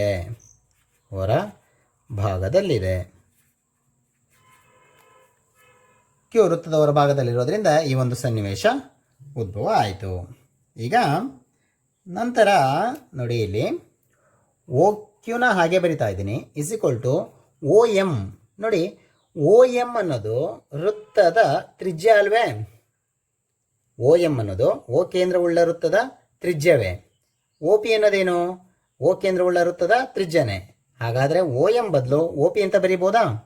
ಓ ಎಂ ಬದಲು ಒ ಪಿ ಅಂತ ಬರೆದು ಎಮ್ ಕ್ಯೂನ ಹಾಗೆ ಬರಿತಾ ಇದ್ದೀನಿ. ಕಾರಣ ಯಾಕೆ? O P is equal to O M. ಇದೇನು ಕಾರಣ ಇದು ಮಕ್ಕಳೇ? ಒಂದೇ ವೃತ್ತದ ತ್ರಿಜ್ಯಗಳು, ಒಂದೇ ವೃತ್ತದ ತ್ರಿಜ್ಯಗಳು ಸಮ, ಒಂದೇ ವೃತ್ತದ ತ್ರಿಜ್ಯಗಳು ಸಮ ಅಂತಲೇ ಬರೆದ್ಬಿಡೋಣ. ಸರಿನಾ ಮಕ್ಕಳೇ? O Q is equal to O P plus M Q. ನೀವು ಇಲ್ಲಿ ಒಂದು ಅಂಶವನ್ನು ಗಮನಿಸಬೇಕಾದದೇನು? ಒ ಕ್ಯೂ ಅನ್ನೋದು ಒ ಪಿ ಪ್ಲಸ್ ಎಮ್ ಕ್ಯೂಗೆ ಸಮ, ಹೌದಲ್ವಾ? ಅಂದರೆ ಒ ಕ್ಯೂ ಅನ್ನೋದು ತ್ರಿಜ್ಯ ಪ್ಲಸ್ ಒಂದು ರೇಖಾಖಂಡದ ಭಾಗ, ಎಮ್ ಕ್ಯೂ ಅನ್ನೋದು ಒಂದು ಸ್ವಲ್ಪ ಭಾಗ, ಹೌದಲ್ವಾ? ಒ ಎಮ್ ಮತ್ತು ಎಮ್ ಕ್ಯೂ ಭಾಗ. ಒ ಕ್ಯೂ ಅನ್ನೋದು ಒ ಪಿ ಎಷ್ಟಿರುತ್ತೋ ಅಷ್ಟೇ ಇರುತ್ತೆ, ಒ ಎಮ್ ಅನ್ನೋದು ಅದಕ್ಕೆ ಸ್ವಲ್ಪ ಭಾಗವನ್ನು ಅಂದರೆ ಎಮ್ ಕ್ಯೂನ ಸೇರಿಸಿದ್ರೆ ನಮಗೆ ಒ ಕ್ಯೂ ಸಿಗ್ತಾ ಇದೆ. ಹಾಗಾದಮೇಲೆ ನೋಡಿ, ಒ ಕ್ಯೂ ಅನ್ನೋದು ಗ್ರೇಟರ್ ದ್ಯಾನ್ ಒ ಪಿ ಅಂತ ನಾವು ಹೇಳ್ಬೋದಾ? ಅಂದರೆ ಒ ಕ್ಯೂ ಅನ್ನೋದು ಒ ಪಿಗಿಂತನೂ ಜಾಸ್ತಿ ಇರುತ್ತೆ. ಯಾಕೆ ಹೇಳಿ? ಒ ಪಿಗೆ ಸ್ವಲ್ಪ ಭಾಗವನ್ನು ಸೇರಿಸಿದ್ರೇ ಒ ಕ್ಯೂ ಬರುತ್ತೆ ಅಂದಮೇಲೆ ಒ ಕ್ಯೂ ಅನ್ನೋದು ಒ ಪಿಗಿಂತ ಜಾಸ್ತಿ ಇರುತ್ತೆ. ಅರ್ಥ ಆಯ್ತಾ ಮಕ್ಕಳ? ಹಾಗಿದ್ಮೇಲೆ O Q greater than O P ಆಗಿರೋದ್ರಿಂದ ಜೊತೆಗೆ ಎಕ್ಸ್ ವೈ ಮೇಲೆ ಪಿಯನ್ನು ಹೊರತುಪಡಿಸಿ ಯಾವುದೇ ಬಿಂದುವಿನಲ್ಲಿ ನೋಡಿ, ಇಲ್ಲಾರು ಕ್ಯೂನ ತಗೊಳ್ಬೋದು, ಇಲ್ಲಿ ತಗೊಳ್ಬೋದು, ಇಲ್ಲಿ ತಗೊಳ್ಬೋದು, ಇಲ್ಲಿ ತಗೊಳ್ಬೋದು, ಎಲ್ಲೇ ತಗೊಂಡ್ರೂ ಕೂಡ ನಿಮಗೆ ಒ ಪಿಗಿಂತ ಸ್ವಲ್ಪ ಹೆಚ್ಚಿಗೆ ಸೇರಿಕೊಂಡಿರುವಂಥ ಭಾಗನೇ ಸಿಗುತ್ತೆ. ಅರ್ಥ ಆಗ್ತಿದೆ ಮಕ್ಕಳೇ? ಆದರೆ ಒ ಪಿಗೆ ಬಂದಾಗ ಮಾತ್ರ ಕನಿಷ್ಠ ಉದ್ದವಾಗಿರುತ್ತೆ. ಅರ್ಥ ಆಯ್ತಾ ಮಕ್ಕಳ? ಹಾಗಾಗಿ ದೇರ್ ಫೋರ್ ಒ ಪಿ ಅನ್ನೋದು ಎಕ್ಸ್ ವೈಗೆ ಲಂಬ ಆಗಿರುತ್ತೆ. ಯಾಕೆ ಲಂಬ ಆಗಿರುತ್ತೆ ಅಂತಂದರೆ ಒ ಪಿಯೇ ಕನಿಷ್ಠ ಉದ್ದ ಆಗಿದೆ. ಒ ಪಿ ಕನಿಷ್ಠ ಉದ್ದವಾಗಿದೆ. ಅರ್ಥ ಆಯ್ತಾ ಮಕ್ಕಳ? ಅಂದರೆ ಒ ಕ್ಯೂ ಒ ಪಿಗಿಂತ ಜಾಸ್ತಿ ಇದೆ ನೋಡಿ, ಒ ಪಿಗಿಂತ ಜಾಸ್ತಿ ಇದೆ. ಹಾಗೆಯೇ ಕ್ಯೂನ ಇಲ್ಲಿ ತೊಗೊಂಡ್ರೂ ಕೂಡ ಒ ಪಿಗಿಂತ ಜಾಸ್ತಿ ಇರುತ್ತೆ, ಇಲ್ಲಿ ತೊಗೊಂಡ್ರೂ ಒ ಪಿಗಿಂತ ಜಾಸ್ತಿ ಇರುತ್ತೆ, ಇಲ್ಲಿ ತೊಗೊಂಡ್ರೂ ಒ ಪಿಗಿಂತ ಸ್ವಲ್ಪ ಜಾಸ್ತಿ ಇರುತ್ತೆ. ಆದರೆ ಒ ಪಿ ಇರೋ ಜಾಗದಲ್ಲಿ ಅಂದರೆ ಪಿ ಇರೋ ಜಾಗದಲ್ಲಿ ಮಾತ್ರ ಒ ಪಿ ಅನ್ನೋದು ಒ ಪಿಗೆ ಸಮ ಆಗಿರುತ್ತೆ. ಅಂದರೆ ಇದನ್ನೇ ಕನಿಷ್ಠ ಉದ್ದ ಆಗಿರುತ್ತೆ. ಇನ್ನು ಈ ಕಡೆ ತೊಗೊಂಡ್ರೂ ಕೂಡ ಉದ್ದ ಆಗ್ತಾ ಹೋಗುತ್ತೆ, ಹೌದಲ್ವಾ? ಒ ಪಿನೇ ಕನಿಷ್ಠ ಉದ್ದವಾಗಿದೆ ಅಂದಮೇಲೆ ಒ ಪಿ ಅನ್ನೋದು ಎಕ್ಸ್ ವೈಗೆ ಏನಾಗಿರಬೇಕು? ಲಂಬವಾಗಿರಬೇಕು. ಇದಿಷ್ಟು ನಿಮ್ಮ ಪ್ರಮೇಯದ ತಾರ್ಕಿಕ ಸಾಧನೆ. ಮತ್ತೊಂದು ಪ್ರಮುಖವಾದಂತಹ ಪ್ರಮೇಯ ಯಾವುದಪ್ಪ ಅಂದರೆ 3 ಅಂಕದ ಪ್ರಮೇಯ. ಬಾಹ್ಯ ಬಿಂದುವಿನಿಂದ ವೃತ್ತಕ್ಕೆ ಎಳೆದ ಸ್ಪರ್ಶಕಗಳ ಉದ್ದವು ಸಮನಾಗಿರುತ್ತೆ ಅಂತ ನಾವು ಸಾಧನೆಯನ್ನು ಮಾಡಬೇಕಾಗತ್ತೆ. ಬಾಹ್ಯ ಬಿಂದುವಿನಿಂದ ವೃತ್ತಕ್ಕೆ ಎಳೆದ ಸ್ಪರ್ಶಕಗಳ ಉದ್ದವು ಸಮನಾಗಿರುತ್ತದೆ ಎಂದು ಸಾಧಿಸಿ. ಹಾಗಾದರೆ ಈ ಪ್ರಮೇಯವನ್ನು ತಾರ್ಕಿಕವಾಗಿ ಸಾಧನೆ ಮಾಡೋಕ್ಕೋಸ್ಕರ ನಮಗೆ ಒಂದು ವೃತ್ತದ ಚಿತ್ರ ಬೇಕಾಗುತ್ತೆ, ಬಾಹ್ಯ ಬಿಂದು ಬೇಕಾಗುತ್ತೆ, ವೃತ್ತಕ್ಕೆ ಎಳೆದಂಥ ಸ್ಪರ್ಶಕಗಳು ಬೇಕಾಗುತ್ತೆ. ಅರ್ಥ ಆಗ್ತಿದೆಯಾ ಮಕ್ಕಳ? ಇಷ್ಟನ್ನು ಅವರು ಕೊಟ್ಟಿದ್ದಾರೆ. ಈ ಸ್ಪರ್ಶಕಗಳ ಉದ್ದ ಸಮನಾಗಿರುತ್ತೆ ಅಂತ ನಾವು ಸಾಧನೆ ಮಾಡಬೇಕು. ಹಾಗಾದರೆ ಬಾಹ್ಯ ಬಿಂದುವಿನಿಂದ ವೃತ್ತಕ್ಕೆ ಎಳೆದ ಸ್ಪರ್ಶಕಗಳ ಉದ್ದವು ಸಮನಾಗಿರುತ್ತದೆ. ಒಂದು ಚಿತ್ರವನ್ನು ಹಾಕ್ಕೊಂಡಿದ್ದೀನಿ ನೋಡಿ ಮಕ್ಕಳ. ಓ ಕೇಂದ್ರವುಳ್ಳ ಒಂದು ವೃತ್ತವನ್ನು ರಚನೆಯನ್ನು ಮಾಡ್ಕೊಂಡಿದ್ದೀನಿ. ಹಾಗೆಯೇ ನಾವೊಂದು ಬಾಹ್ಯ ಬಿಂದುವನ್ನು ಗುರುತು ಮಾಡ್ಕೋಬೇಕು. ಎಲ್ಲಿ ಬಾಹ್ಯ ಬಿಂದುವನ್ನು ಗುರುತು ಮಾಡ್ಕೊಳ್ಳೋಣ ಮಕ್ಕಳೇ? ಒಂದಷ್ಟು ದೂರದಲ್ಲಿ, ಅಂದರೆ ಬಾಹ್ಯ ಬಿಂದುವನ್ನು ಇಲ್ಲೆಲ್ಲಾದರೂ ಗುರುತು ಮಾಡ್ಕೊಳ್ಳೋಣ. ನೋಡಿ, ಈ ಭಾಗದಲ್ಲಿ ಗುರುತು ಮಾಡ್ಕೊಂಡಿದ್ದೀನಿ. ಪಿ ಬಾಹ್ಯ ಬಿಂದು ಆಗಿರಲಿ. ಹಾಗಾದರೆ ಪಿ ಬಾಹ್ಯ ಬಿಂದುವಿನಿಂದ ನಾವು ವೃತ್ತಕ್ಕೆ ಸ್ಪರ್ಶಕವನ್ನು ರಚನೆ ಮಾಡುವಂಥದ್ದು. ನೋಡಿ, ಈ ರೀತಿ ಮಾಡ್ಬೋದಾ? ಒಂದು ಸ್ಪರ್ಶಕವನ್ನು ರಚನೆ ಮಾಡಿದ್ದೀನಿ. ಮತ್ತೊಂದು ಸ್ಪರ್ಶಕವನ್ನು ಇಲ್ಲಿ ರಚನೆ ಮಾಡ್ಬೋದು.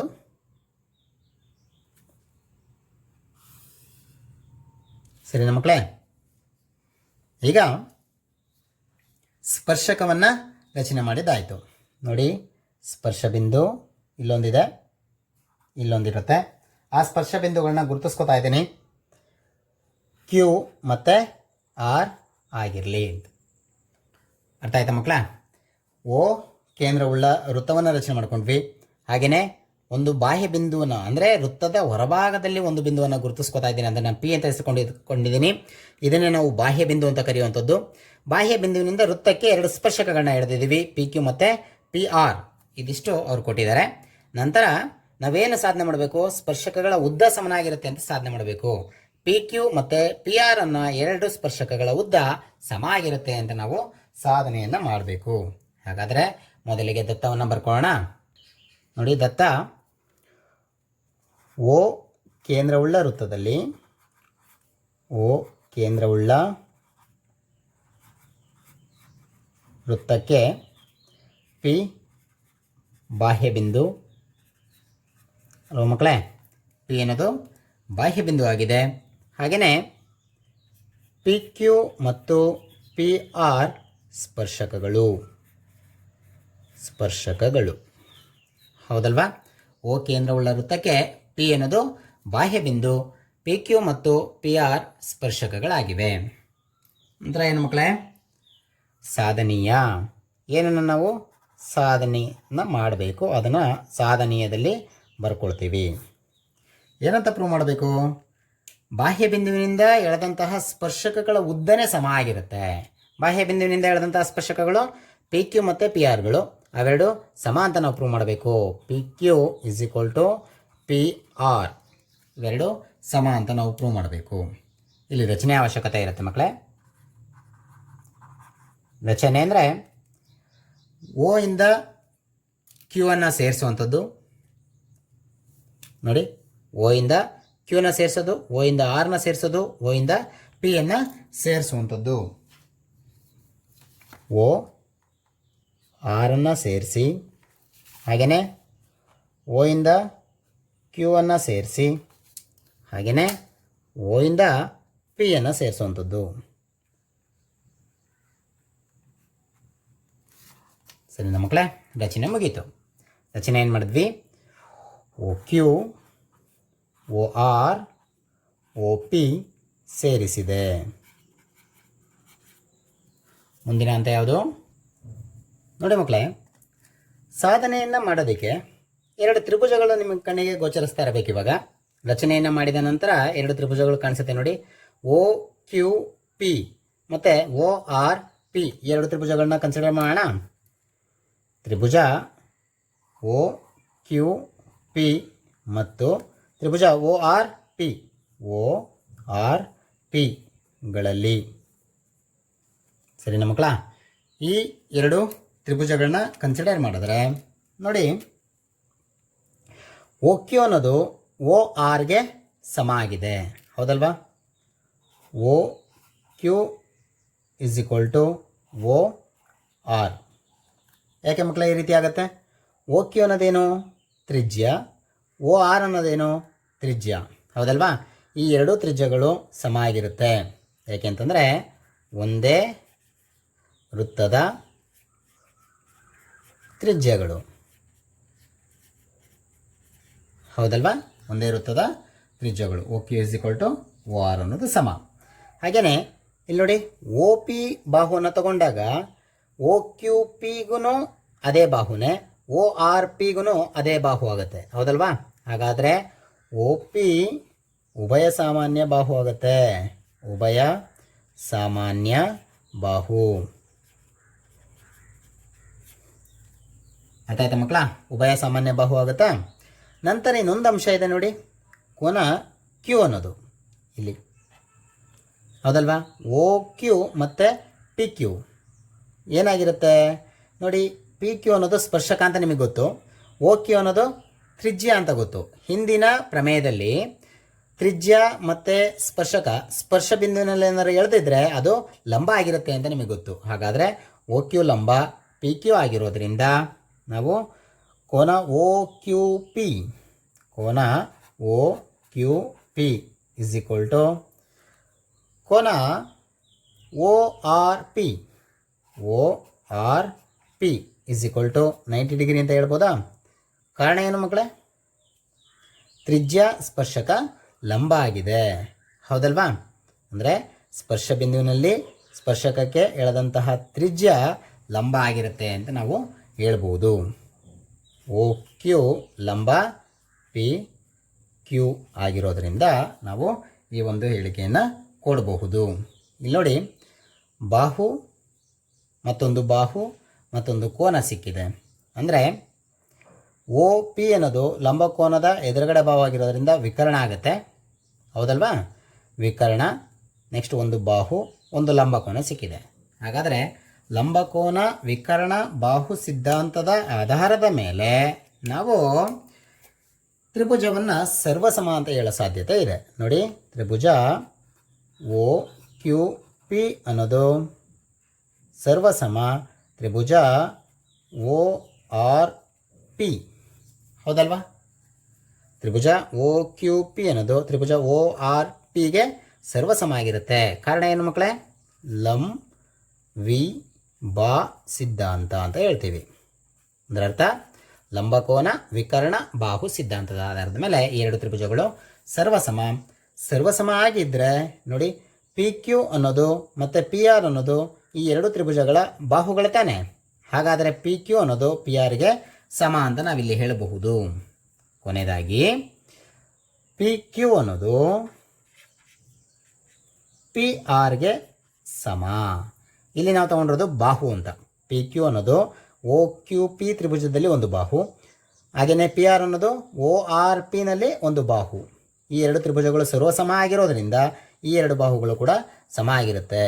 ಕಾರಣ ಸರ್ವಸಮ ತ್ರಿಭುಜಗಳ ಅನುರೂಪ ಭಾಗಗಳು, ಹೌದಲ್ವಾ? P Q is equal to P R ನಾವು ಸಾಧನೆ ಮಾಡಬೇಕಾಗಿರುವಂಥದ್ದೇ ಇದು. ಹಾಗಾದರೆ ಇಲ್ಲಿಗೆ ನಾವು ಸಾಧಿಸಿದೆ ಅಂತ ಹೇಳ್ಬೋದು. ಅರ್ಥ ಆಯ್ತಾ ಮಕ್ಕಳೇ? ಈ ಎರಡು ಪ್ರಮೇಯಗಳು 3 ಅಂಕದ ಪ್ರಮೇಯಗಳಾಗಿರುತ್ತೆ. ಸಾಕಷ್ಟು ಸುಲಭನೇ ಆಗಿರುತ್ತೆ. ಈಸಿಯಾಗಿ ಕೇಳುವಂಥ ಸಾಧ್ಯತೆಗಳು ಹೆಚ್ಚೇ ಇರೋದರಿಂದ ಈ ಎರಡು ಪ್ರಮೇಯಗಳಲ್ಲಿ ಒಂದು ಪ್ರಮೇಯ ಖಂಡಿತ ಬರುತ್ತೆ. ಹಿಂದೆ ಕಲಿಸಿದಂತಹ 4 ಪ್ರಮೇಯಗಳಲ್ಲಿ ಯಾವುದಾದ್ರೂ ಒಂದು ಪ್ರಮೇಯ ಕಂಪಲ್ಸರಿ ಇದ್ದೇ ಇರುತ್ತೆ. ಅದನ್ನು 5 ಮಾರ್ಕ್ಸ್ಗೆ ಕೇಳುವಂಥ ಸಾಧ್ಯತೆಗಳಿರುತ್ತೆ. ಇಲ್ಲಿ ಈ ಎರಡು ಪ್ರಮೇಯಗಳಲ್ಲಿ ಒಂದನ್ನು 3 ಅಂಕಕ್ಕೆ ಕೇಳುವಂಥ ಸಾಧ್ಯತೆ ಇರುತ್ತೆ. ಇಷ್ಟು ಪ್ರಮೇಯಗಳನ್ನ ನೀವು ಕಲ್ತ್ಕೊಂಡ್ರೆ 7 ಅಂಕಗಳನ್ನು ಸುಲಭವಾಗಿ ಪರೀಕ್ಷೆಯಲ್ಲಿ ಪಡಿಬಹುದು.